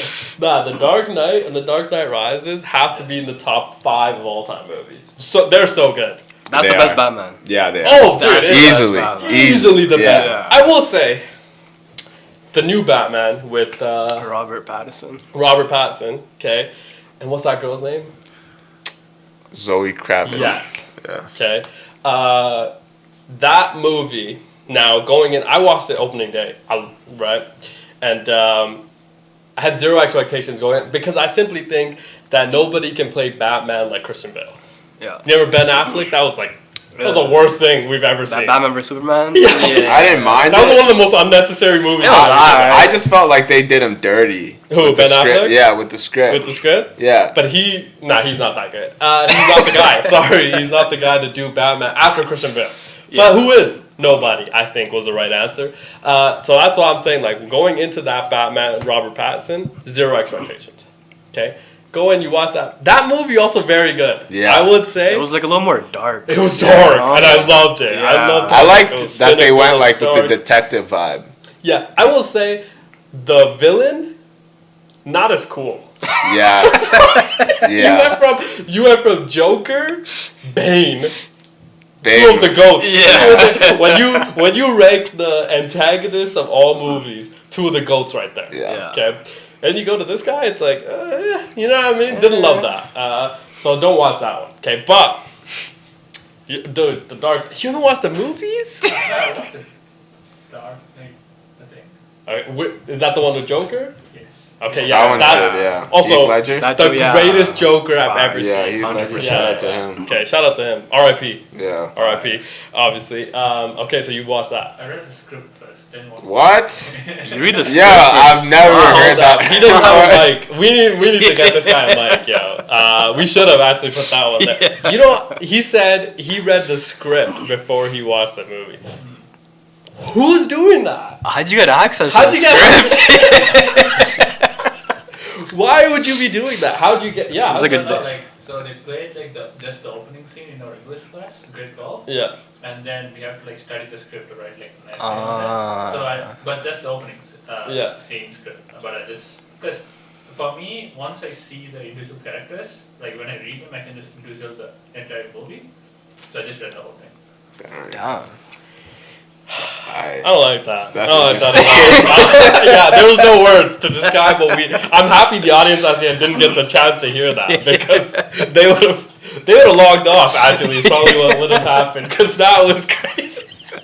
He said he read the script and was like, I could just visualize. No, you can't. No, you can't. You can't visualize the emotions Batman's going through because he's going through it. He's He going was through it in going that through movie. it. That movie was so good. Remember the cell phone in somebody's? Oh, that was so good. Plus, too. like, who's Catwoman? Was it Anne? Was it Anne Hathaway? Yeah, and Yes. Hathaway was the. Perfect. What's going on here? Perfect. Okay, that was the Perfect. best The casting. Perfect. Yeah, The ending ending is- was clean. Ending Yeah. was good. Yeah. Ended up with the girl. Yeah. Come on. You see Alfred at the end? Yeah. With the, Yeah, the with cup? the nod? Yeah, is it? Yeah. Say, hey, Okay, but I what was, see you. what was crazy was and this is nitpicking, okay? But the Dark Knight Rises with the whole bomb situation, okay? When he like drops the bomb in ocean or whatever, okay? There was like the tiniest explosion. Yeah, I'm like, yo, the people on the bridge were like, ooh, there's like a little bit of a breeze. like you would have liked to seen like, I would have seen like a little. yeah. I'm just saying, it's nitpicky, okay? But I always, every time I watch that movie, I'm like, this is. So H. So you only read like the. Did you read the one with Bane? No, I read. Oh. No, the Joker one, Okay. obviously. Yeah. I was gonna ask him to do his best Bane impression. Oh, okay. Can you I- do the Joker impression? How did you read? Oh, see, here's another Yeah, thing. that- How can you read the catchphrase of the Joker? How did you read it? No, I don't know. What is Joker's catchphrase? I don't know. Okay, reread the script. He said he was visualizing it. Coach, can you do the best? What's Nah, I can't. you could? It's tough You could. because Heath Ledger, he was like, So good. like You he's won't doing see it. that's how he did it. He was a You little know? tongue out. Yeah, he's like, yeah. I don't. Yeah, but I don't even wanna And then do- what did he say? I don't want to do disservice. Yeah, but what did he say? Nah, just so H knows what we're Nah, talking about. Neil, you got it. Neil got I'm a it. little under the weather right now, you know what I mean? I feel like I've done too many impressions. Yeah, and all of them very good. Remember the saber. That was spot on. Remember the saber, very good. Yeah, I don't know. Maybe you have to do that. Have you watched The Joker? No, I didn't. No. The first one was actually pretty solid, but the second not. one, going to a musical, just Okay, nah. I just think that again, one of those situations where it's like Heath Ledger, legend at playing the Joker. 100%. I just don't know if Joaquin Phoenix could. I feel like, The first movie was good though. but I feel It like me was. watching it is a disservice to Heath Ledger. You watched Ben Affleck Batman vs Superman. That might be a Yeah, but I was disservice. forced. To be fair, I never wanted to do that because I could hear Christian Bale crying for me because like it was a bad movie. Now Ben Affleck, I actually don't really like you anyways, but because you stole. That's only because you stole my childhood crush, Jennifer Lopez. J Lo, obviously. Happy that didn't work out with you. Whoa. You know what I mean? Kinda happy that because she was obviously moving a little. From what we've learned now, she wasn't moving. What was she moving like? She wasn't moving like Correct. wifey. She wasn't Correctly. moving like wifey. So it's like maybe that worked out. It probably did actually work out way better for you. Yeah. So it's like, you know. And selfishly, music always better when she's going through something. H wouldn't know anything about it because you just in the. H. What is the? Can you hum the opening scene of Batman Dark Knight? What does it sound like? It's been a while though. It's not on your like most saved No, thing. it depends on like, so like my music depends on what I'm doing. right? Like sometimes it's subtle, sometimes like it depends on what I'm writing. Yeah, yeah. Like, So what's- tennis pregame? You Nah, listening he to doesn't do it in tennis. no music pregame? No, Hey, he might likes to add be it. locked in Oh, okay. at visualizing, analyzing the game before he gets in. And then, what was the serve?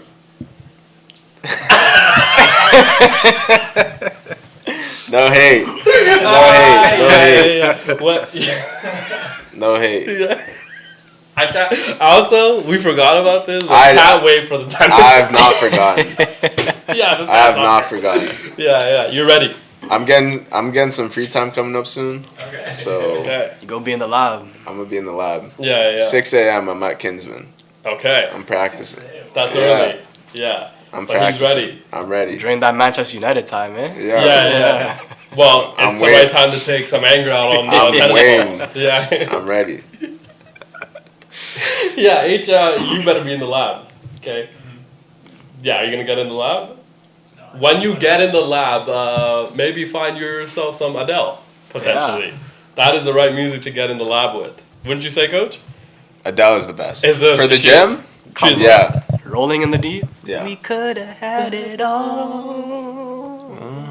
I don't know the rest. Rolling in the deep. Yeah. So good. Have my heart in something. Yeah. So good. Then you played it. Yeah. Played it. Let's go. Put it Yeah, there. Adele's the line, bro. Adele's Yeah, the Coach knows line. Adele. Certified. Okay. Certified. Yeah. Legend. Certified. And now she has a brother. Let's move on to UFC. Oh. Let's move on to some UFC before we get carried away into something else as well. That went over my head. Okay. So, obviously, UFC 320, October 4th, which is Saturday. Fight night in the UFC. Alex Pohotan Pereira and Magmadov Ankalaev. Can't wait for this fight. That will be the second fight that they will have against each other. The first one, Alex was the champion. Remember, he had the gold wrapped around him. Came out with the little checkered Brazilian shorts on and things. Alex Pereira, he's right here. He's like this. Okay, you never want to get touched by that. Okay. Is this Cole? They're the main event. Obviously, Okay. they are the headliners. So, Ankalaev Pereira 2, UFC 320. That is Saturday. That's going to be a great fight. Obviously, Ankalaev and Pereira 1 was very exciting. Ankalaev actually dog walked Alex Pereira, which a lot of people did think that was possible, but we didn't want our mind to travel that far because remember, UFC since Conor McGregor hasn't had the stardom. Felt like Alex Pereira was the stardom, right? He's on the way. He was the star actually of the UFC, especially at that time, and because of that loss, his stardom is not the same anymore. And Ankalaev goes in there with that wrestling style and is able to take Alex down, but he overwhelmed him with power in that last fight and was able to stand with him and outbox him and outstrike him and all that. So it's like, we thought that this might have. A lot of people did think Ankalaev was going to win. A lot of people did not think he was going to win in the fashion that he won. We thought it was going to be much more of a wrestling dominant kind of fashion, but he actually beat him in a straight up stand up as well. So it's like, can he do that again? That'll be interesting. What are the odds on that fight? Pereira's at plus 325. Okay, so Ankalaev pretty heavy favorite Pretty heavy right there, favorites, which I think makes sense. He is a champion for a reason. He is very good at what he does. He's obviously trained very hard. Obviously doesn't have to do the weight cut as much. Now he kind of walks around at that weight. So that's light heavyweight. We cannot wait for that fight. The co-main is what I'm looking at as well. Merab. Okay, Merab Dvalishvili, who was my pick for greatest athlete of all time in our time right now. Obviously, he won the ESPYs for best athlete. I think, right? He won the ESPYs for, I think, best athlete this year. Simply because he's able to do things we've never seen, which is for 25 minutes in the octagon, he is 120%. He's Russell Westbrook actually in the octagon, which is much harder to do, okay? And nobody has ever been able to keep up with the pace of that. So Duelish really will fight Corey Sandhagen, who Corey Sandhagen's been on kind of a streak here. So he's been fighting well as well. So that might be a good one. I do think that the odds are probably heavily Marab's. Yeah, plus 400 for Corey. That feels like a pretty good bargain, actually, for Corey Sandhagen. Yeah. Because I think it should be in the thousands. Oh, wow. But bro, Marab for those that are not familiar with Marab, please go watch him fight. Okay? Go just YouTube. Marab, any fight that he's had over the last 2 years. Okay? If you just go watch and just click that, you're going to be like, this is the machine. Okay? His actual nickname in the UFC right now is The Machine because he seemingly doesn't get tired. So I think that is kind of a steal if you're Corey Sandhagen. But maybe, hey, in that octagon, anything is possible. Mm-hmm. Obviously, we know that as sports, so we will always say gamble responsibly. But please go watch that. Now, Yuri Prochazka, Khalil Roundtree Jr. You remember Khalil Roundtree gave Alex Pereira a very hard time. He's been able to stand up really well. His technique, and this guy is jacked. He's so jacked, and he is very, very, good in shape and stuff like that. Yuri, remember, he has that haircut. Okay. Little ponytail, kind of just man bun type of action there. Yuri kind of working his way back after having two, I think, bad losses. Okay, so he's kind of working his way back. That'll be the third fight. And obviously all the other ones are also going to be very, very competitive, but that is kind of the main event. And cannot wait for Saturday in the UFC. UFC has been very good to us. Okay, love the UFC. Obviously love, what they're able to put together in their matchmaking and things. Do think that they need a bit of a star right now. Speaking of which, is Conor McGregor going to come back? Because he was on... he was on CNN and he was on Fox.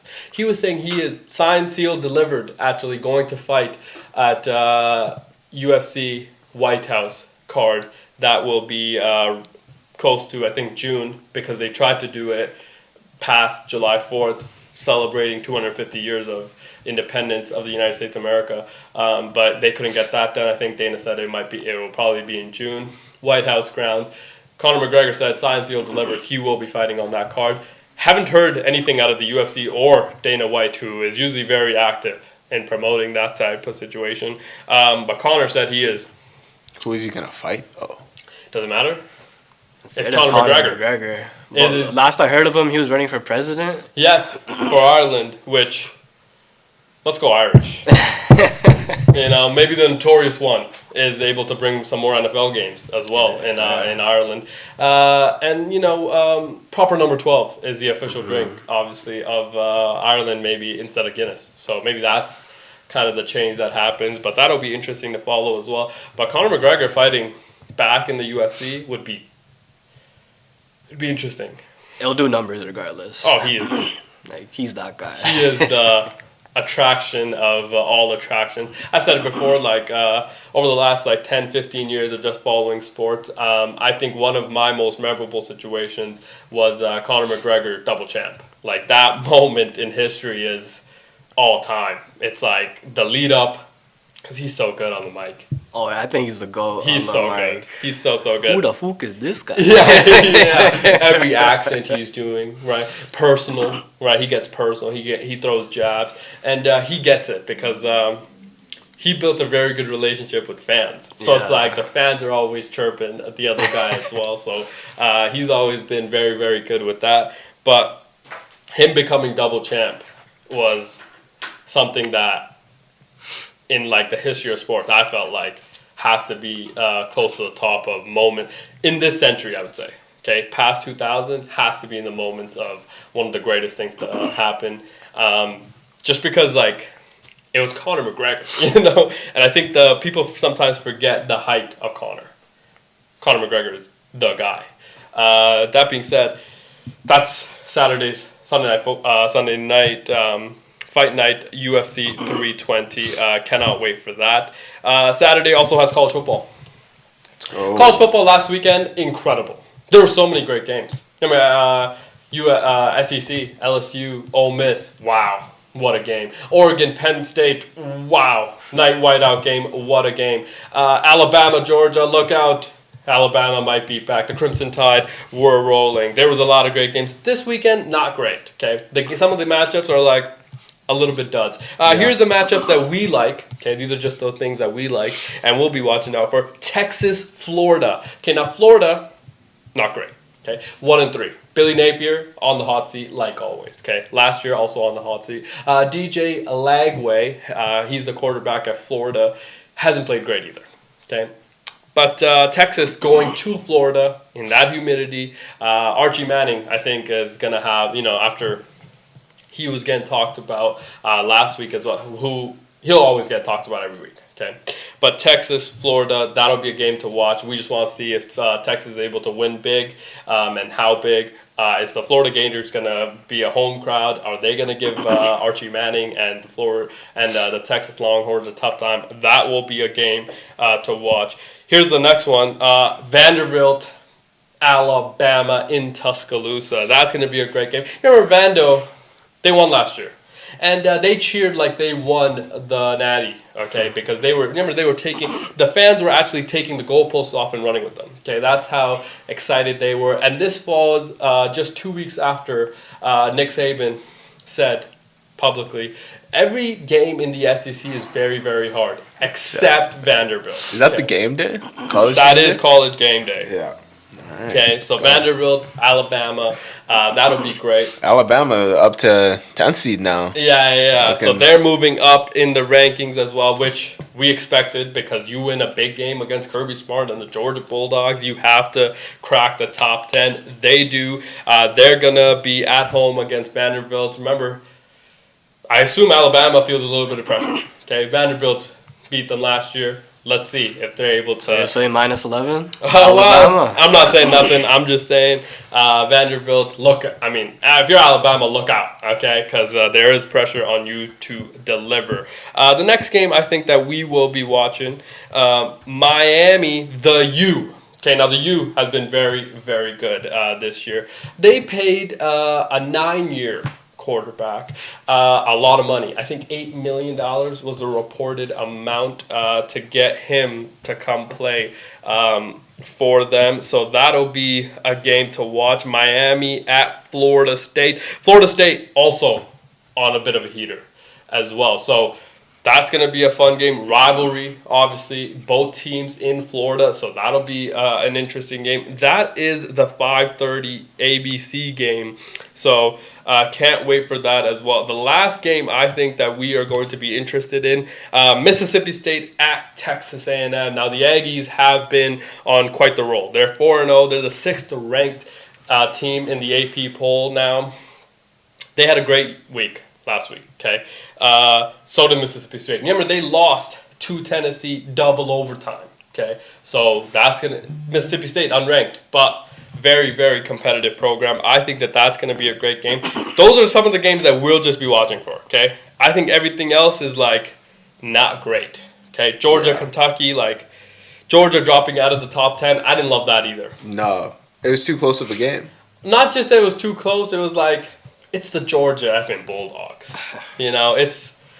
It's going to be they beat the shit out of everybody else except Alabama. Now, losing at home, I think, does contribute in that. Okay.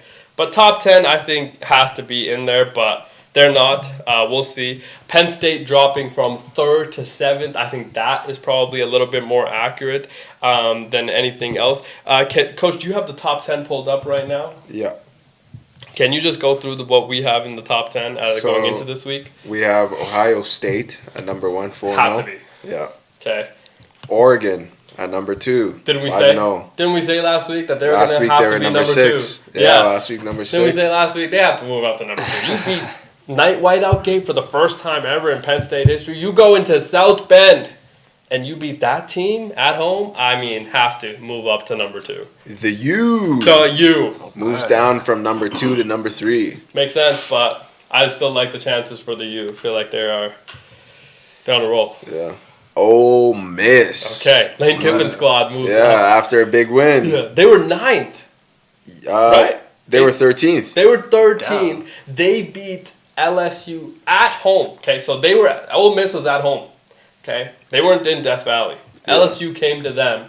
They beat LSU. They move up to 4. Yeah. That A feels little, crazy. a little yeah, high. That's a yeah. little high because Yeah. now you're thinking that LSU was that team. I don't love that. Yeah, I I don't. don't love that because Garrett Nussmeier, Wasn't good. 4 Yeah. 5 straight weeks, he hasn't been great. So it's Yeah. like you're gonna And- move them up that much. I don't love that. Oh, they just switched spots. LSU's now at 13. Yeah, Wow. Wow, that's interesting. that is interesting. I don't love that either. 4 to 13 because Yeah. you lost on the road to an Ole Miss team in their sweet powder blue uniforms. I mean, beautiful powder blue uniforms with one of your star linebackers dating the coach's daughter. Yeah, the coach is gonna take personal on the other team. You know what I mean? It just felt like while he's throwing up in the middle of the game, which Yeah. was crazy. Yeah, I don't love that either. Don't love that. Oklahoma moves up to number 5 from 7, Okay, 4-0. Texas A&M let's go. number 6, moving up from Aggies. 9th.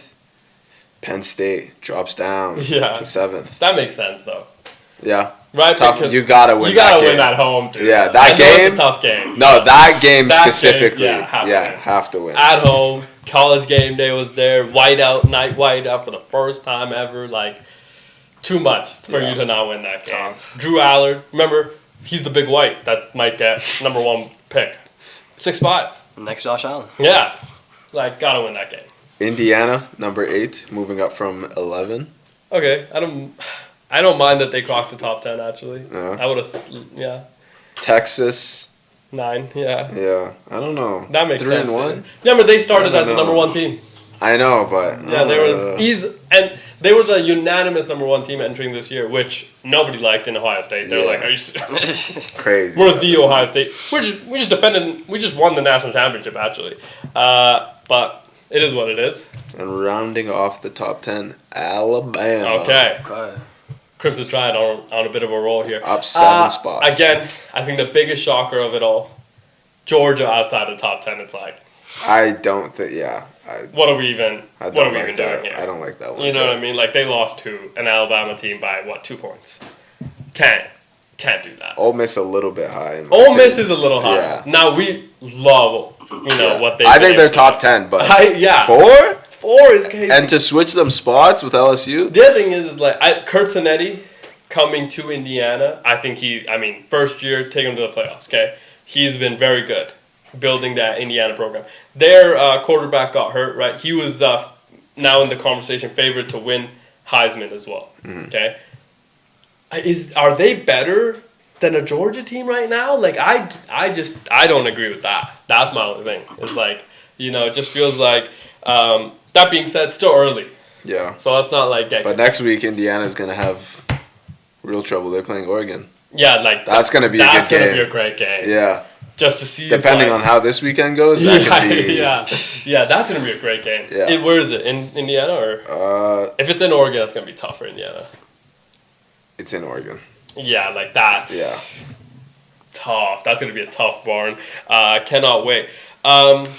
Should we go to break? No, should we take a break and then come back do our picks? Let's do that. Yeah. Okay, let's take a short break. On the other side of the break, we're gonna do our picks. We'll go through some of the injuries and things like that. We'll probably introduce Adele to H because he needs it, and then we'll do some hockey as well at the end. We'll see you in a bit. Peace.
Yeah, we all chime in. Finally, I can see you crystal clear. Yeah, you gotta go bar for bar, right? Yeah, she's fire.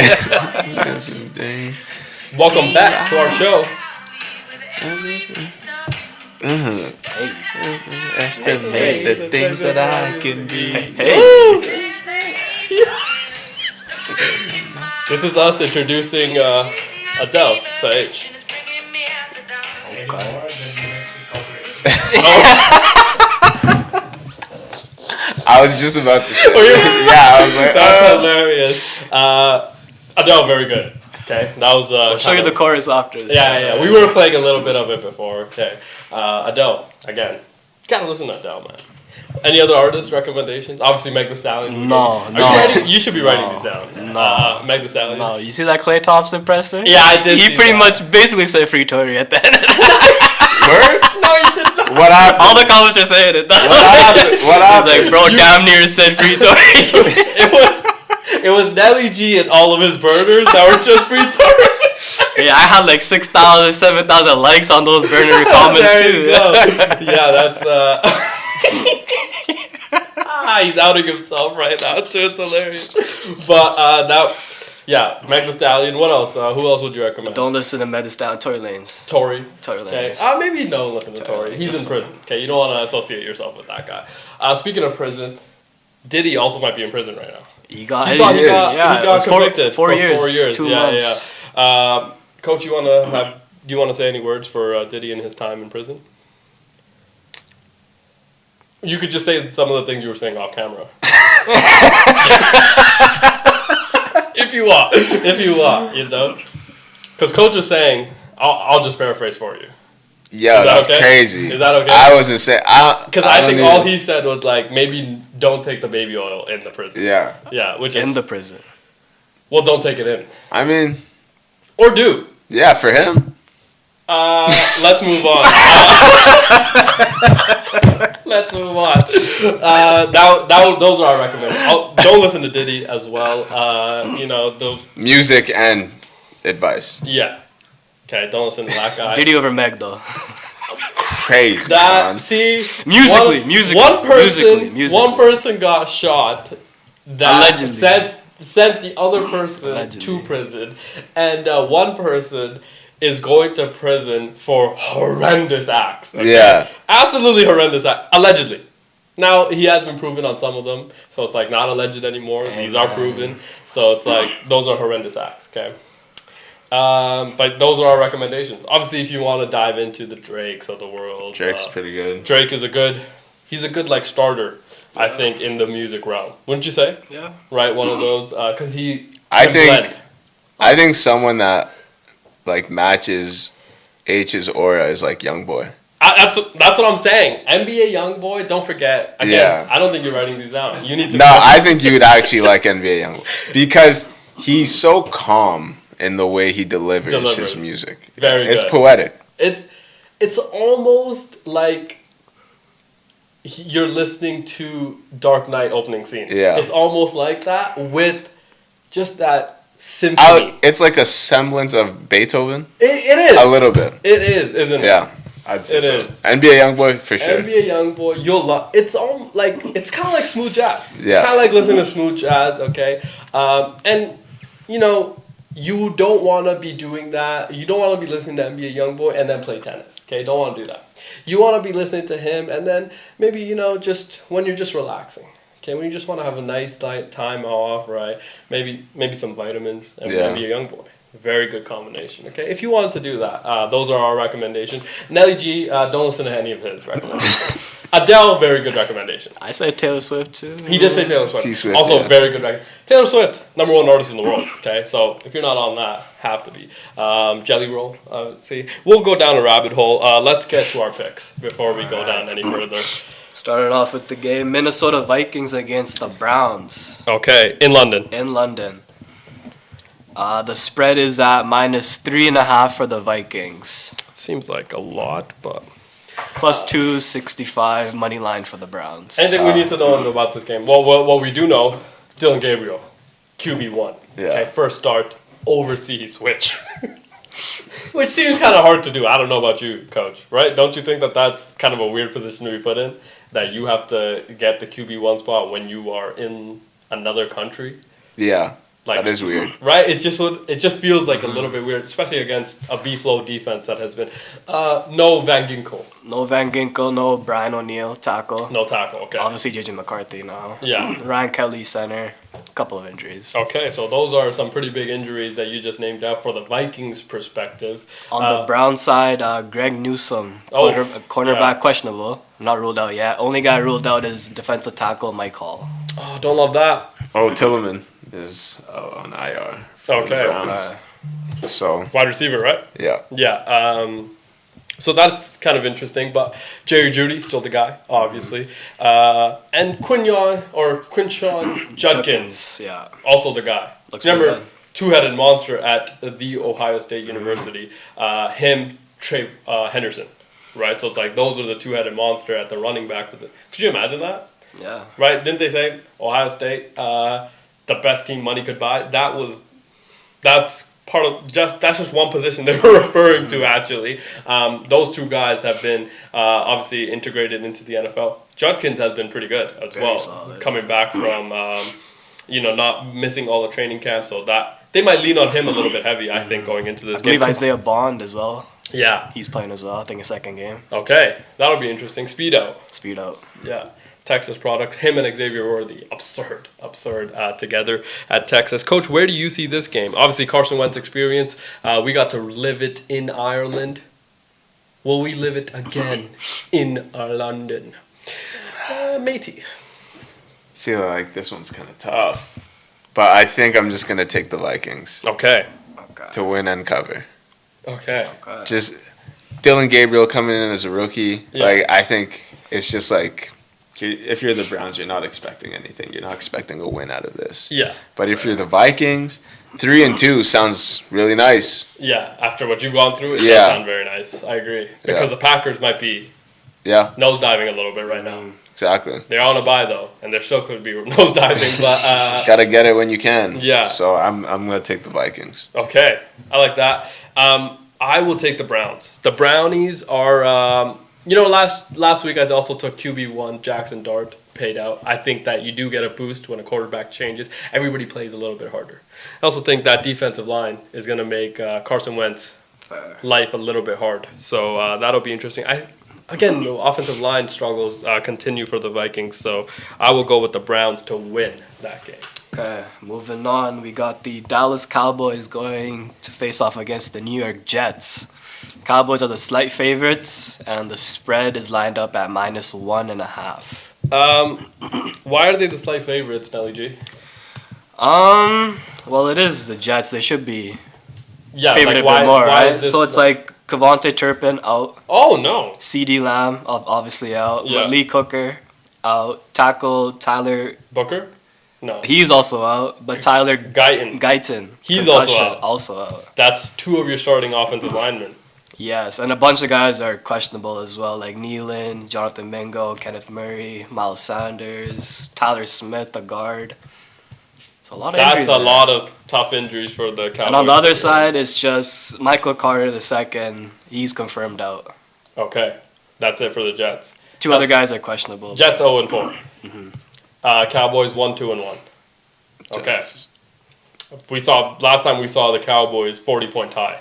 Happy we didn't get to see that last night. That would have been very upsetting. Yeah. That's why I'm so happy. Again, not to go back to Thursday Night Football, but like very happy that the decision was to go win that game. There Yeah. should have never been a decision to try to just kick that. It's 4th and 1. You have to go for it. Yeah. Okay. But Cowboys, last time we saw them, 40-40 tie. Last time we saw the Jets, they threw the ball 4 times, ran it a million, it felt like. So, Coach, where do you see this game going? This is tough. I think Jets need a dub, but Dallas might need one more because they can still compete. I agree. And high octane offense. I agree. I think I'm gonna take Dallas. Okay. Yeah. Okay, we will both take the Cowboys. The Jets are a dumpster fire. Remember, they walked in and said Aaron isn't good enough. I just want everybody to remember that. They said Aaron Rodgers was not good enough to lead this team. They're 0-4. Let's continue. We got the Denver Broncos facing off against the Philadelphia Eagles in Philly. Eagles are the favorite. Spread is at -4 for the Eagles. Fly, Eagles fly, on the way to victory. AJ Brown, is he ever going to get involved? A lot of trade rumors about AJ Brown as well starting to percolate because, he sent a cryptic message on his Twitter feed, X, I mean. And he actually retracted a lot of the things that he said because he was like, you know what? I don't think that I should have said any of this. And I take it back. I know that we're winning. So, Coach, where do you see this game going? Do the Eagles need to lose a game at some point? I don't know. But I just don't think it's this one. I think I got Eagles. Okay. To win and cover? Yeah. Okay. Sorry, so you like I like the Eagles. you like the Eagles to win. -4, right? -4. I will never bet against Nick Sirianni and the Jalen Hurts situation until they can prove that they are beatable. Because right now, the other thing that we haven't talked about with the Philadelphia Eagles, we haven't even seen the best of them. I know. And they're 4-0. Like, we have not seen a version of this team that is remotely good. No, we haven't seen Saquon at his prime. Yeah. We haven't seen Devontae Yeah. or AJ Brown. Yeah. And we haven't even seen Jalen throw the ball that much. Yeah. Right? So it's like once they kind of figured that out. And you remember the conversation, Jalen Carter is not in shape right now. So it's like once they kind of figure a lot of it out, I think that they're going to be a much tougher team to beat. But the Broncos also need the win. Yeah. Right? Like they are tough division, tough conference, lost some tough games. They've been competitive in every game, but like need the win. Okay, I and Coach do not think they're going to get it this week. We will both go with the Phillies. If the game was in Denver, I might have leaned Denver. Home field. Fair. I feel that, yeah. I think, yeah. Or at least I cover won't at actually. least. Yeah. Yeah, I wouldn't. But I just think that Philly, we need to see AJ. Right? Like, my thing is that all the conversation surrounding it, it's like this is the game with Pat Surtain, who Defensive Player of the Year last year. This is the game where you say, AJ Brown, you are better. Okay? Throw him the damn football. And I think he's going to go get it done. So I like Philly, especially at home, to win this game. Okay. Next game, we got the Houston Texans in Baltimore to face off against the Ravens. The Houston Texans are the slight favorites. Current spread is at -1.5 for the Houston Texans. Okay. There are some injury reports on both sides. Houston, Jalen Reed out, safety. Defensive tackle, Fatukasi out. And then defensive end, Danico Autry out. And then Baltimore, we all know, like, they're without half their team. They are without half Including their team. starting quarterback. Let's turn over to diehard Ravens fan and Lamar Jackson fan who will officially miss this week. Cooper Rush era has probably started in Baltimore. Is number 8 ever going to come back? We don't know. But number 22 still in the backfield. Coach, where are you leaning with this game? I don't care if we're 0-16. I will never bet against my boys.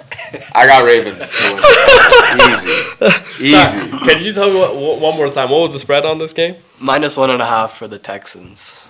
Wow. The total's kind of low, too. 40.5 over under. It's not. Makes sense. Stop. That makes sense. Stop it right now. That makes sense. Stop it right now. Like, Coach will go with the Ravens, obviously. Easy. Have to. Easy. Have to. I like that pick, though. I like that pick. Oh my God, dude. Again, I think we believe in CJ Stroud. Okay? Have to believe in CJ Stroud. Seeing him do it at a high level. I think with all the injuries with the Ravens, if he loses this game, what are you going to come in here on Monday and say about CJ Stroud? I'm going to say he's getting old. But no, the conversation will start to get... It'll get Very hot. loud, It'll get very loud. It'll be hot. Yes. They need Because to him win and this Bryce year. Young now, very similar, I think. Only difference is CJ Stroud 2 playoff wins Yes. So it's like, in each has year. trust. Again, terrible division, but has trust. Yeah. Beat Jay Herbal last year. I will take the Texans because I believe in CJ Stroud. And has to win this game, by the way. Let's go move on to the next game. We got your Las Vegas Raiders going to Indianapolis against the MVP Danny Dimes Oh, yeah. and the Colts. Yep. Colts are the favorites. The spread is lined up at -7. What? I'm sorry, what? Should be high, right? -7 is the spread. I don't love that. The way Gino's playing, the way that defense is playing, minus Max Crosby. And also, we might be without Brock Bowers, right? Yes, Has- questionable. He is, yeah. I want to say it is leaning towards him not playing. So I'm not confident in Brock Bowers being able to Both go. tight ends questionable. Michael Mayer as Mayer well. Corner Okay. Eric Stokes. But you remember Questionable. what you saw? No, we need Eric Stokes. Okay, need him Questionable. out there. But you remember last week what Ashton Genty did? You remember that? 3 tutties. 3 tutties, coach. That's a lot of tutties. I'm sorry, man.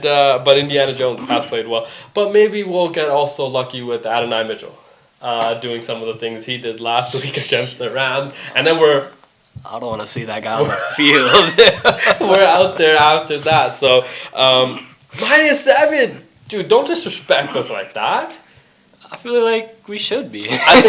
I think this is bulletin board material potentially for Pete Carroll and Geno Smith. You know what I mean? Coach, which way are you leading with this game? I'm leaning Indiana to win, Raiders to cover. Wow. Okay, I like that. I like that. I like that a lot. Okay, because that means that -7 does seem like a lot. Hey, when you got Jonathan Taylor playing like he's playing, Yeah, I don't think the Raiders can stop him. yeah, but Max could. I'll tell you that. Max probably could. Throw a little double on him. And we do believe in Max. Okay, I will ride with the Raiders because this is a time where if you lose this game, okay. Arch Manning season, I think, is right. You know what I mean? It's like one of those seasons where it's like it's officially started to look like we're not going to be good, okay, officially. And now let's look ahead to the draft. And now I will officially be doing research on who's coming out. And then on Monday, I'll come out and be like, I kind of like this quarterback room that we're developing. So I will ride with the Raiders. I also think that we're going to win big. Let's move on to the next game. Next game, we got the Miami Dolphins going up against the Carolina Panthers. At Panthers, that might be the game of the week, Coach. What is the The spread? on Dolphins are the slight favorites. The spread is at -1. that? Coach, Darren Waller touching paint now. Okay, he's been back in that offense. Obviously, no Tyreek Hill. He got very gruesome injury that he had to go through, and he will miss the entirety of the year. Tua Tagovailoa played for the first time, I think, this year and potentially in a while against a terrible Jets team. But first time we've seen Tua play in a while where he didn't play like he was concussed. So that's a good sign. Mike McDaniel, I felt like, helped a lot of that. Can Jalen Waddle be Wide receiver 1. number one guy? Got paid like a number one guy, so potentially this is a time to see a number one guy. Are we going to see that out of Jalen Waddle? Or maybe Tedderone McMillan and Bryce Young? No Chuba Hubbard. No Chuba Hubbard. That's going to be tough. So, Dowdle, though, will be yeah, starting. Rico Dowdle will be the starter for this game. So no Chuba Hubbard, who we obviously love because he is a hometown kid. That's going to be a little bit tough for us to get past. But the Dolphins favored by 1. I don't love that. I'll tell you that. I don't love that at all.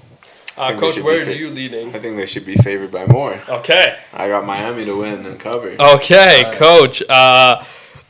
I do not agree. I will go with the Panthers. The line is kind of sus. Not only is it sus, I just think that we saw the best of Miami against one of, if not arguably, like the worst team that we've seen. Now the Bengals also played on Monday night, so it's like can't say the worst because then very next game we saw the Bengals and it was like this is by far one of the worst things we've ever seen on the football field. So I think we saw the best of the Dolphins that we're gonna see all year.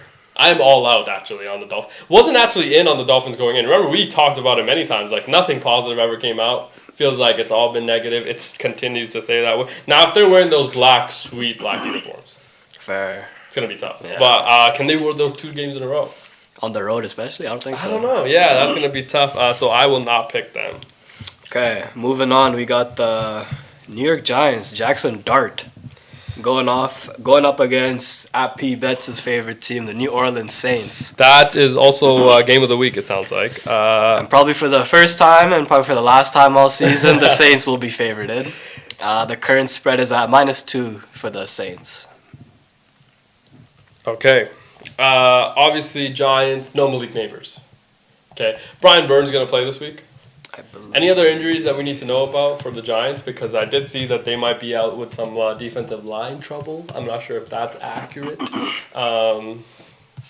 So that'll be interesting. Dexter Lawrence, questionable. Dexter Lawrence. Safety Tyler Nubin, questionable.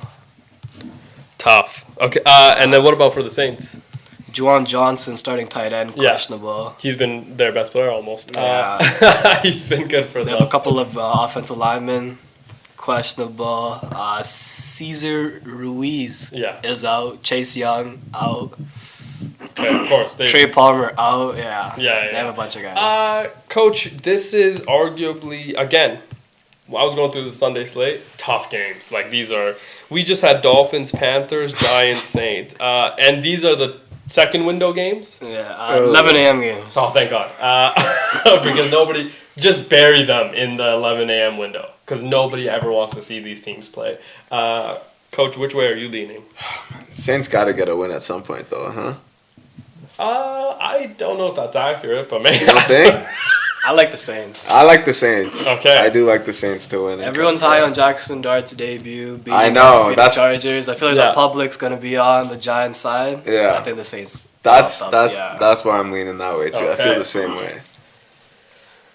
And I said, with the Giants, let's not make the mistake of making this a habit of QB power, QB runs, design QB runs. Let's not make this a habit, okay? Because it almost never ends well. You need a Cam Newton, you need a Josh Allen, you need a Lamar Jackson, a Kyler Murray type of quarterback to make that something you can actually do, okay? Jackson Dart, not the type of individual you want. You want this guy to be the quarterback. Play within the pocket. I didn't love. Now it got them to a victory. They needed it. Obviously, first win of the year, but it just felt like can't make that. Okay, no Malik Neighbors either. I think huge loss as for well. the year, yeah. But they have a guy with a gigantic melon. Okay, I'm talking. When he walks past you, you just see nighttime for days. Okay, because he has a gigantic melon. That's Cam's category. And that's without the Guardian cap. And that's without the Guardian cap. So I will, of course, rely on him and his melon to get this dub in New Orleans, the Bayou. Also, Jackson Dart has had success in New Orleans, so he played at Ole Miss, don't forget. So I will go with the Giants to win. I don't love that, though. You guys are swaying me, I will say. Maybe we'll come back to that pick. Let's move on. Okay, we're in the 2:00 games now. We have the Tampa Bay Buccaneers going to Seattle to face off against the Seahawks. Seahawks are the favorites. The current spread is at -3.5, but there are some pretty big injuries. Yeah.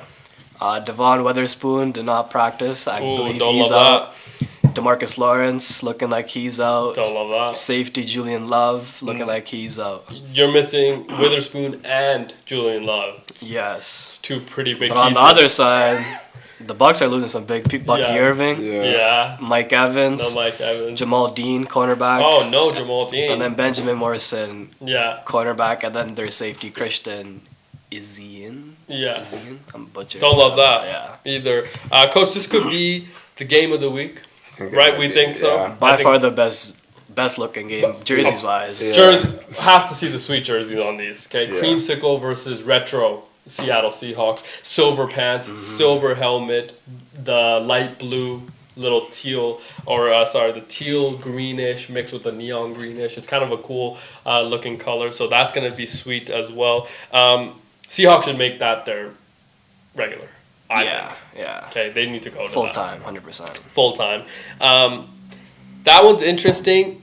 It's in Seattle. Now, Seattle barn, very good. Okay, very tough environment to play in. But 3.5 seems like a lot for a Bucks team that has played well. I mean, they lost to that Philly team in weird fashion. You know what I mean? So it's like, I don't love that. They've stayed in every game. They've stayed in every Yeah. single game. And if we know one thing about Baker Mayfield, it's that he's always going to give you a chance to win. It feels like, right? Doesn't it feel like? Yeah. First 3 games of the year, 3-0. Every single game-winning drive. Actually, that was what Baker Mayfield did. And I know Mike Evans is out, but Ibuka, very good. Chris Godwin probably playing. Back, yeah. Yeah.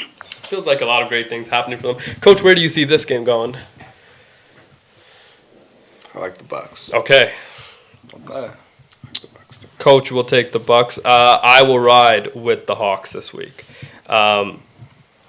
Also, don't forget 2 Ohio State legends playing wide receiver. Ibuka, JSN, who's going to, kind of one up the other. JSN's been him this year, too. JSN, him, for sure. Ibuka, also him. Also him. So it's like, that's going to be a great, great matchup. Cannot wait for that game. Let's move on to the next one. Next game, we got the Tennessee Titans. You.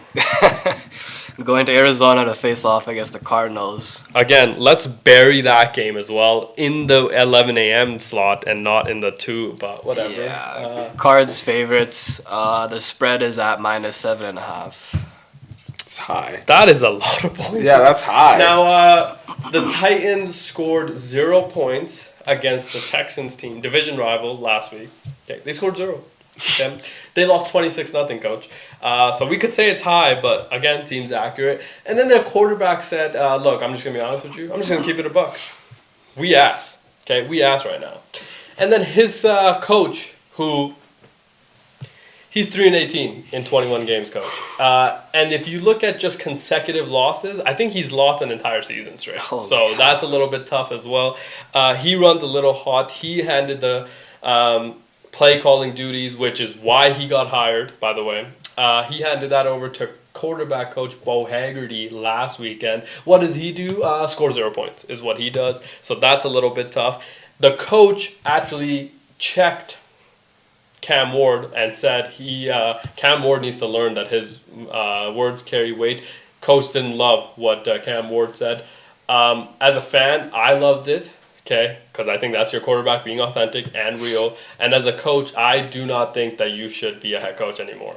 Honestly, we're not calling for jobs. We think that he's a great guy, okay? He's probably a great coach. But 3-18, who gets that type of time? I don't think anybody's ever gotten that type of time. So that's kind of the situations with the Titans, okay? They are in a very tough situation.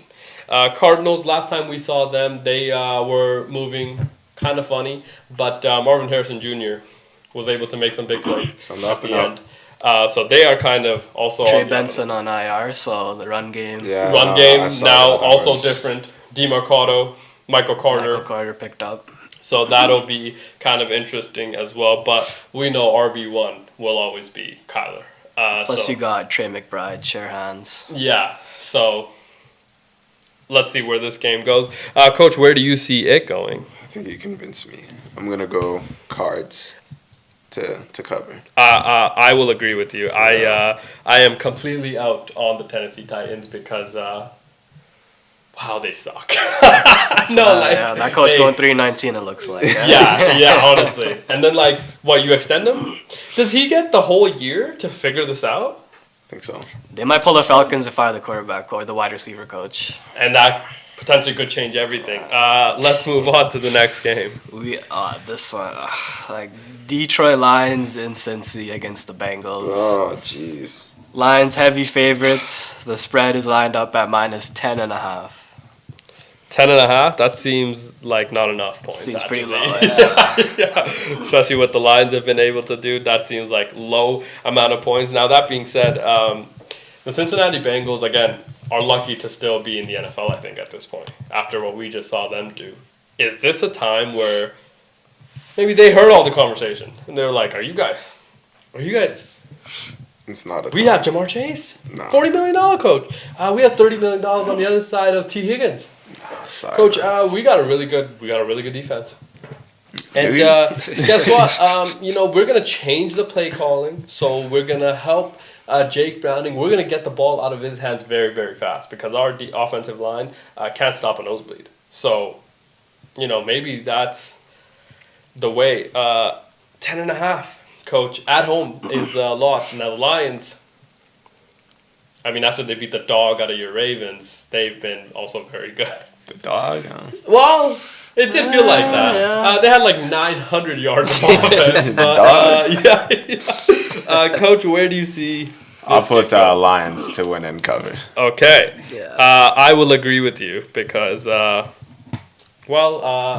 we saw the Bengals. Unfortunately, I heard the Bengals might get another primetime game. No. Oh God, no. Flex that. Please, I heard they're playing on Thanksgiving. Oh no. No, I will flex that honestly- right now. Flex that right now. I will cry like gigantic tears. Can you flex the Thanksgiving game? We have to be able. I think dude, Raj, please don't do this to your fans. Yeah. You know what I mean? Like, let's not do this. We never want to see that team again. Right now, I'm just gonna spend time with the family. Yeah, but then it's like, see, like on Thanksgiving, you could escape the awkward conversations Yeah. with family, right? You could just watch the game. Look a little bit. Yeah. How have you been doing? How's work? Yeah. Oh, look, Joe Burrow. Yeah. We could just do that. But now I have to talk about potentially politics, Yeah. right? Potentially religion, potentially all those things, and it's like, yuck. You know what I mean? So that's gonna be a little bit tough. So Raj, please, you know what I mean? Like, this is a plea from, I think, all of us as NFL fans. Let's not do that.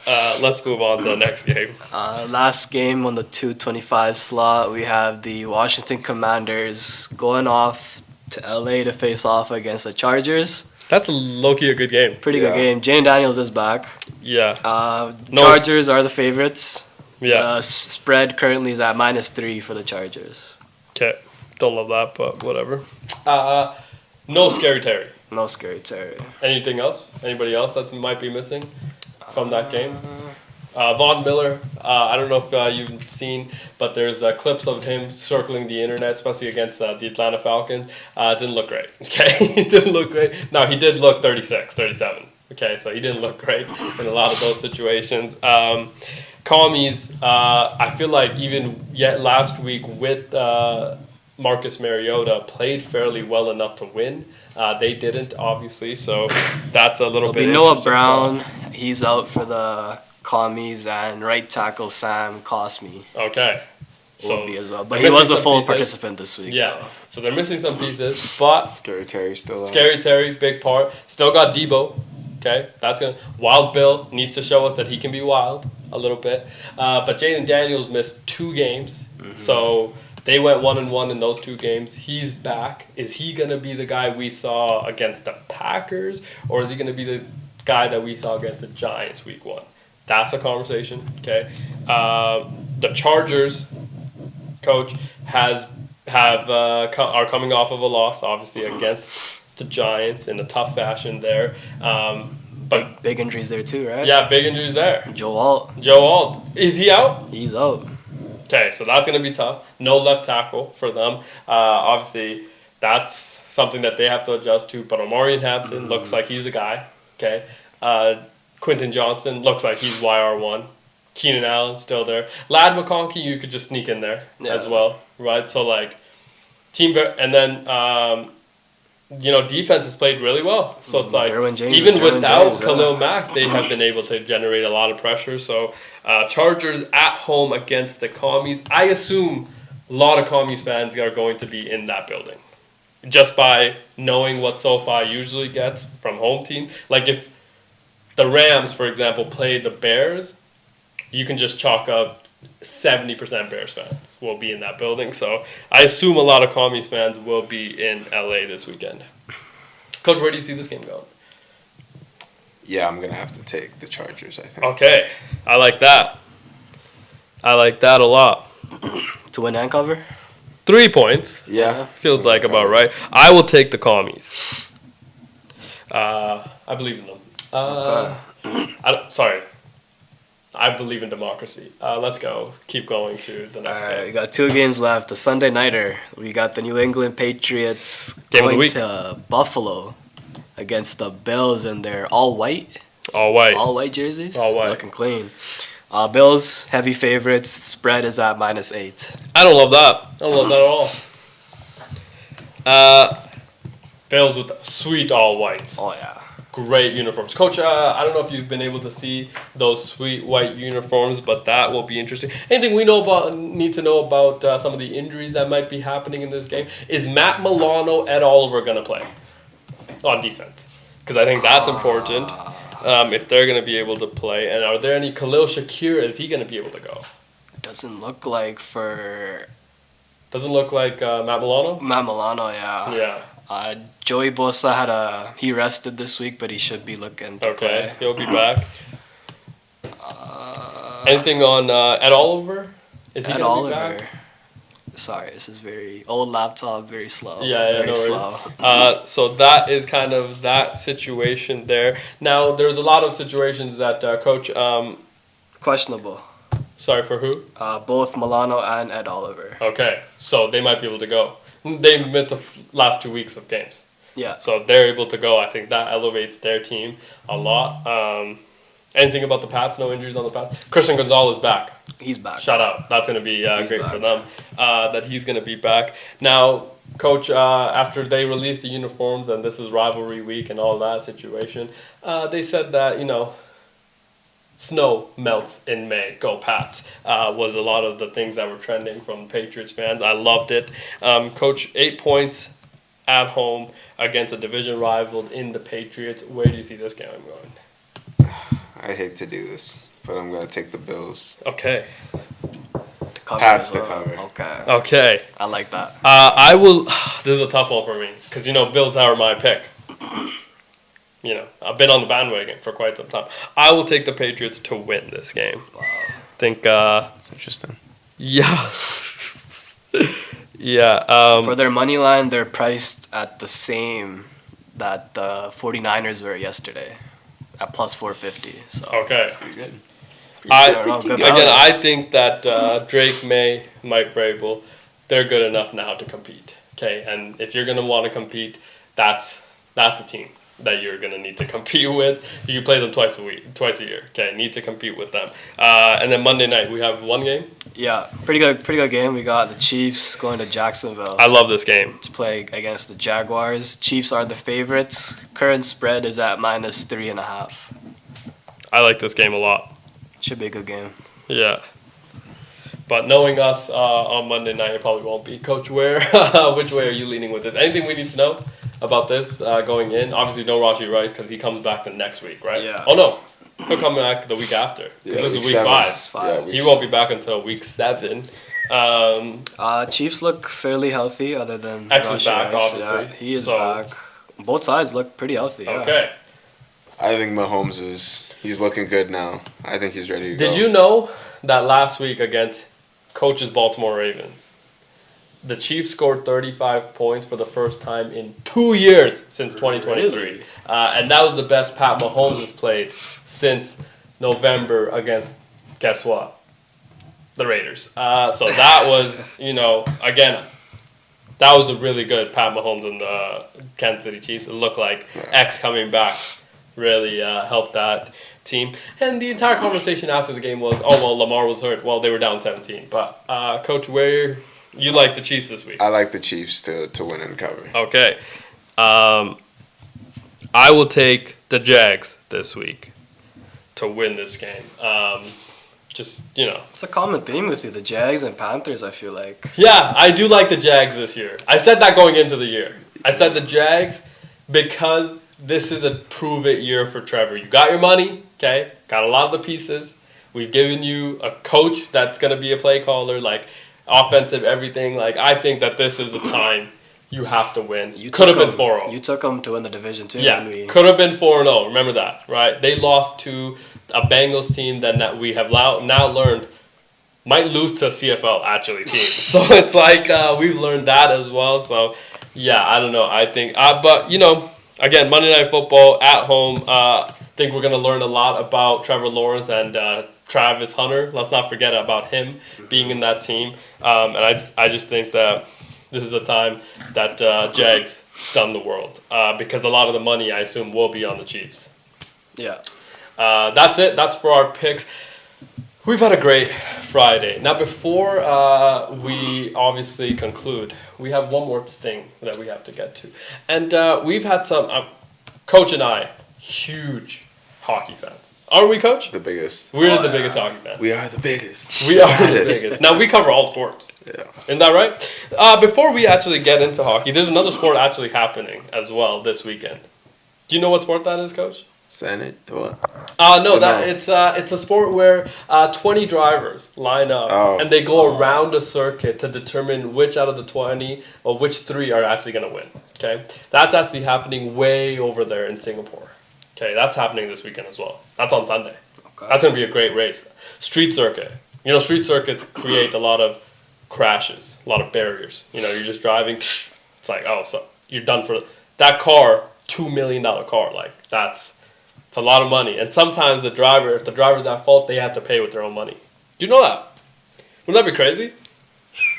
You're driving like, imagine 300 miles an hour, and like that's your accident. The margin of error is so slim when you're driving that fast. I can't wait for Singapore Grand Prix. I will probably not watch because I think F1 has a little bit down. Looking at the NFL slate 11 a.m. Shit, That's true. I might. That's true. I will actually. But 7:30 Vikings game. Vikings Browns. Dylan Gabriel probably potentially prime time. This is potentially a prime time game for him. So that'll be interesting. But yeah, Singapore Grand Prix. I want to say it's like 5 a.m. though. So it's going to be kind of interesting to see that. But can't wait. Okay, that's the last thing we have to share before we move on to the ice. And again, Coach and I love hockey. Don't we, Coach? We love hockey. We are so diehard in the hockey culture that we could potentially name every hockey player that's ever lived. Try me. That is the right response there. We know. I mean, you know everybody on the Jets. Easily know. In my sleep. Yeah. And I know everybody that's ever played in the orange and blue. Okay, because that's the Oilers, and we love the Oilers as well. We are in hockey town, hockey culture, so have to know hockey. Have to. Now we're gonna play this little bit of a game, Coach. I feel like you're not dialed in. Bro, since I woke up. Okay, this has been a long show, so yeah. you have to pick up your energy a little for us to get dialed in because this game is gonna determine your knowledge. Because I know how I have mine down. Okay, I know that mine is pretty good. It's going to determine your knowledge on hockey. Okay. Give us... So, Nelly G is going to ask us who he played for. It's pretty much who he played for. So, pretty much like... I had a draft last night. My second draft, I had the 8th overall pick in a 12-man league. So, I'm going to go through every player on my team. And Coach has to guess which Just team... me? Well, we'll work together as a team. I feel like Muneeb will get a lot of these. Okay. See that? See? It's your knowledge that we need to test. All right. Okay. Started off with my first pick at 8th overall. I selected Austin Matthews. Toronto. Let's go. Okay. Maple Leafs. Tell him what it is. Let's go. Tell him what it is. Toronto That's easy. Maple Leafs. First round exit coming again, probably. My second center will be Sebastian Aho. Okay. You know where he plays. He's a great player. I know Muneeb likes him. Great player. He's actually currently my favorite player in the league. Coach, who he played for? Eastern Conference. All right, he plays for Carolina. You were never gonna get that. I was close. When he asked for what conference, I was like, no. Yeah. I was close. Are you searching? No, he's looking at the teams. He's like, I don't even know. There's 32 teams, and there's 2 random teams that just got added in the last 5 years. Teams. Yeah, that's a lot of teams. It's a lot of teams to know. Yeah. Let's move on to the next game. And there's a team in, what was it again? Montana. We always forget about that team as Montana. well. Yeah, what is the name of that team? Montana Mountains. Oh, I thought it was the Roughnecks. Let's move on to the next one. We got, this guy was on my other team, when off camera we were talking about. Yeah. Clayton Keller. 90-point player. Yo, pretty good don't player. give us the stats, man. Okay, Clinton Keller. Clayton. Clayton Keller. Yeah. Defense. Offense. Forward. Offense. 90-point guy. Forward, yeah. Okay, sorry, maybe I thought he was the guy. Coach, any ideas? Maybe the. Kraken. Oh, that's a good guess. Good guess, though. But That's no. a great guess. I'm going Vancouver? to guess. No. Is he a Canadian team? No. Okay, Anaheim. No. I have no idea. He's Give me- on the Utah Mammoth. Oh my That god! was my Nobody next cares that guess. Utah has a team. That was Okay. my next guess. It wasn't your next guess. It was. It was it? Utah! Utah! I can't believe you got a team. All right, next pick. He was the first overall pick a couple years ago. So, Okay. like, you guys should, okay? Okay. I don't know how to pronounce his first name, so I'm just going to say his last name. Slavkowski. Jeez. Bro, stop, man. That's not a real name. You said Slapkowski? Slav. Oh, with an F. With the F. With the F sound, yeah. And then it's Canadian Klav. team? Canadian team. Okay, Canadian team. Okay. Ottawa. Montreal. You got it. Let's go. Habs. I mean, basically same province though. I thought same team, actually. You might get like half marks there. You get half marks. We forgot. Isn't it crazy? Ottawa still has a team? They were in the playoffs last year. What does that mean? They're trending in the right direction. Oh, they got okay, a that's team what right you're now. saying. Yeah, Yeah, they yeah, got yeah. a team. Because one of the Kachuk brothers still there. Brady. Brady Kachuk. Yeah. C on his chest, right? I believe so, yes. Okay. And then Linus Olmark got the goalie, right? Yeah, yeah. What Big does the help. C stand for in hockey, coach? You don't remember, do you? No, I don't. Oh, Is okay. it? It was a 4-letter word, I think.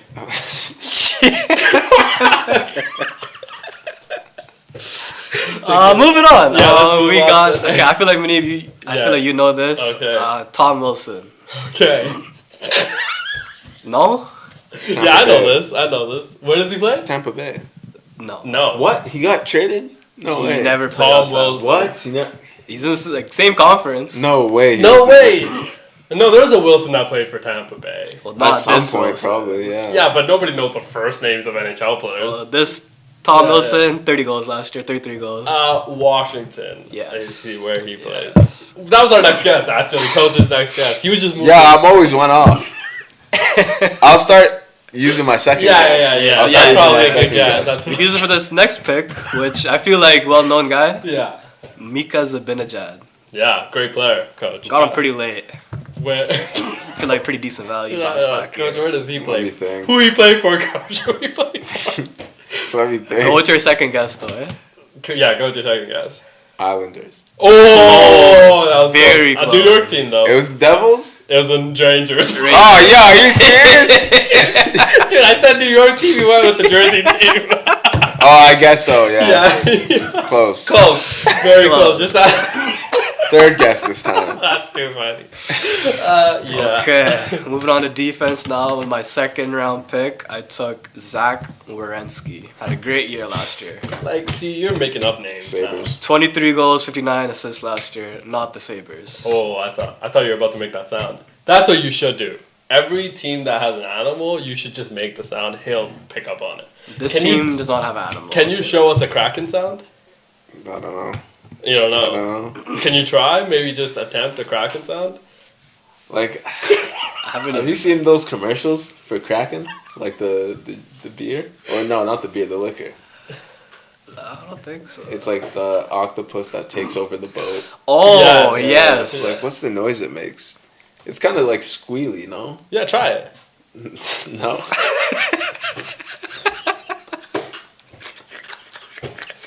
After that saber noise he made, I think he's done. Yeah. Red Wings. Ooh, is it Canadian team? No. Anaheim. No. Okay, we give up. Columbus Blue Jackets. That's not a team. Stop. Like, see, there's so many teams. There's so many teams. I Too remember. many teams. Too many teams. Okay, next we got Jake Sanderson. Nobody knows that name. Flames. No. That's a great. He got a big deal last year, so 64 million. Should know. Okay, who has that type of money laying around? 60, huh? 8x8, 8 years, 8 million per year. Okay, that's a lot of money. He's a Canadian. good young Canadian team. Okay. Good young defenseman. Winnipeg. No. Coach, you would know that. Sorry. Yeah. Duh. Why'd you even... Like, why would you even Why guess did you not that? I'm consult sorry. me? I should have consulted you. That's on, Canucks. that's on me. Canucks? No. Yo. Canada has any more teams? Yeah. We guessed the Flames. We guessed the Canucks.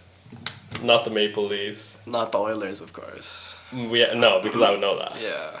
Is it the Senators? It's not It is the It's Senators. the Senators. It is. You had it on the first guess. Let's Good go. Coach is actually puck knowledge right I'm now. kind of on fire Yeah, today. yeah, My he is. third defenseman had a pretty good year last year, Mikhail Sergachev. I feel like that seems like a. Boston. No. Oh, dude, I thought you. It sounded like It just sounds the like Sergey- a Boston. Yeah. It did. It sounded like a It Bruin. did sound like a Boston guy. I thought you. Yeah, I was like, yo, I was like, that Monty. is the craziest night. Yeah. What was your second guess? You might get it with your second guess. Do any players still play for the Flyers? Yeah. Is he one of them? I don't have any Flyers on my team. Okay, thank God, because I forgot they had a team. Yeah. Sorry, what was his name? Minnesota. No, Mikhail Sergachev. I feel like that seems like a Seems like a tough team. Carolina guy. Okay, we don't know. We give up. He's also a Utah Mammoth. Stop hitting us with the. No, Utah That's not team. fair. No, Utah, yeah, too new. Seattle, Too like new. yeah, those are too new. All right, the next two guys, same team. Yeah, same team. Okay, Okay. Nazem Kadri. Flames. Okay. Go. And this next guy, Go. Zane Prayek. I had him on my other team. Yeah, as yeah, well. Flames. Okay. shout Okay, you out. remembered. Okay. Yeah, we did know those two. Great. Okay. Yeah, I got 1, 2, 3, 4, 5 more guys left. Oh my God, that's a lot. Bo Horvat. Blue Jackets knew that. No. Toronto.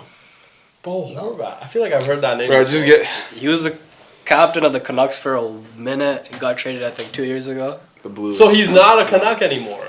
So why would that information be relevant? Because when he got traded from the Canucks as a captain, it was a pretty big Anaheim. deal. San Jose. No, Eastern Conference. If you say Utah, I'll ask you. It's not Utah. Okay. I'm done with Utah now. Eastern Conference. Red Wings. No. Dallas hockey. Dallas is in the Western Conference. Washington. We literally played them in the third Fair. round last 2 years. Not Washington. Eastern Tampa Bay. Conference. You guys have said this name already. This team's Sabres. name. No. Okay, we didn't give Rangers. It's the Islanders. up. Okay, Dude. let's move on. Okay, this one you guys easy. I'm probably gonna drop him though. He's my last pick. Evander Kane. Vancouver. Canucks. There we go. Kaner. Both. Yeah. Kaner. Okay, these my goalies. You should get all 3 goalies. Okay, we're gonna get all three. Be quick with it. Third round pick, Andrei Vasilevsky. Hold on, say that one more time. Vasilevsky. Tampa. Check mark. Jacob Markstrom. Oh come on, we were talking about Flames. it yesterday. No. Former Flame. Markstrom. Coach, I don't know. Colorado. No, Eastern Conference.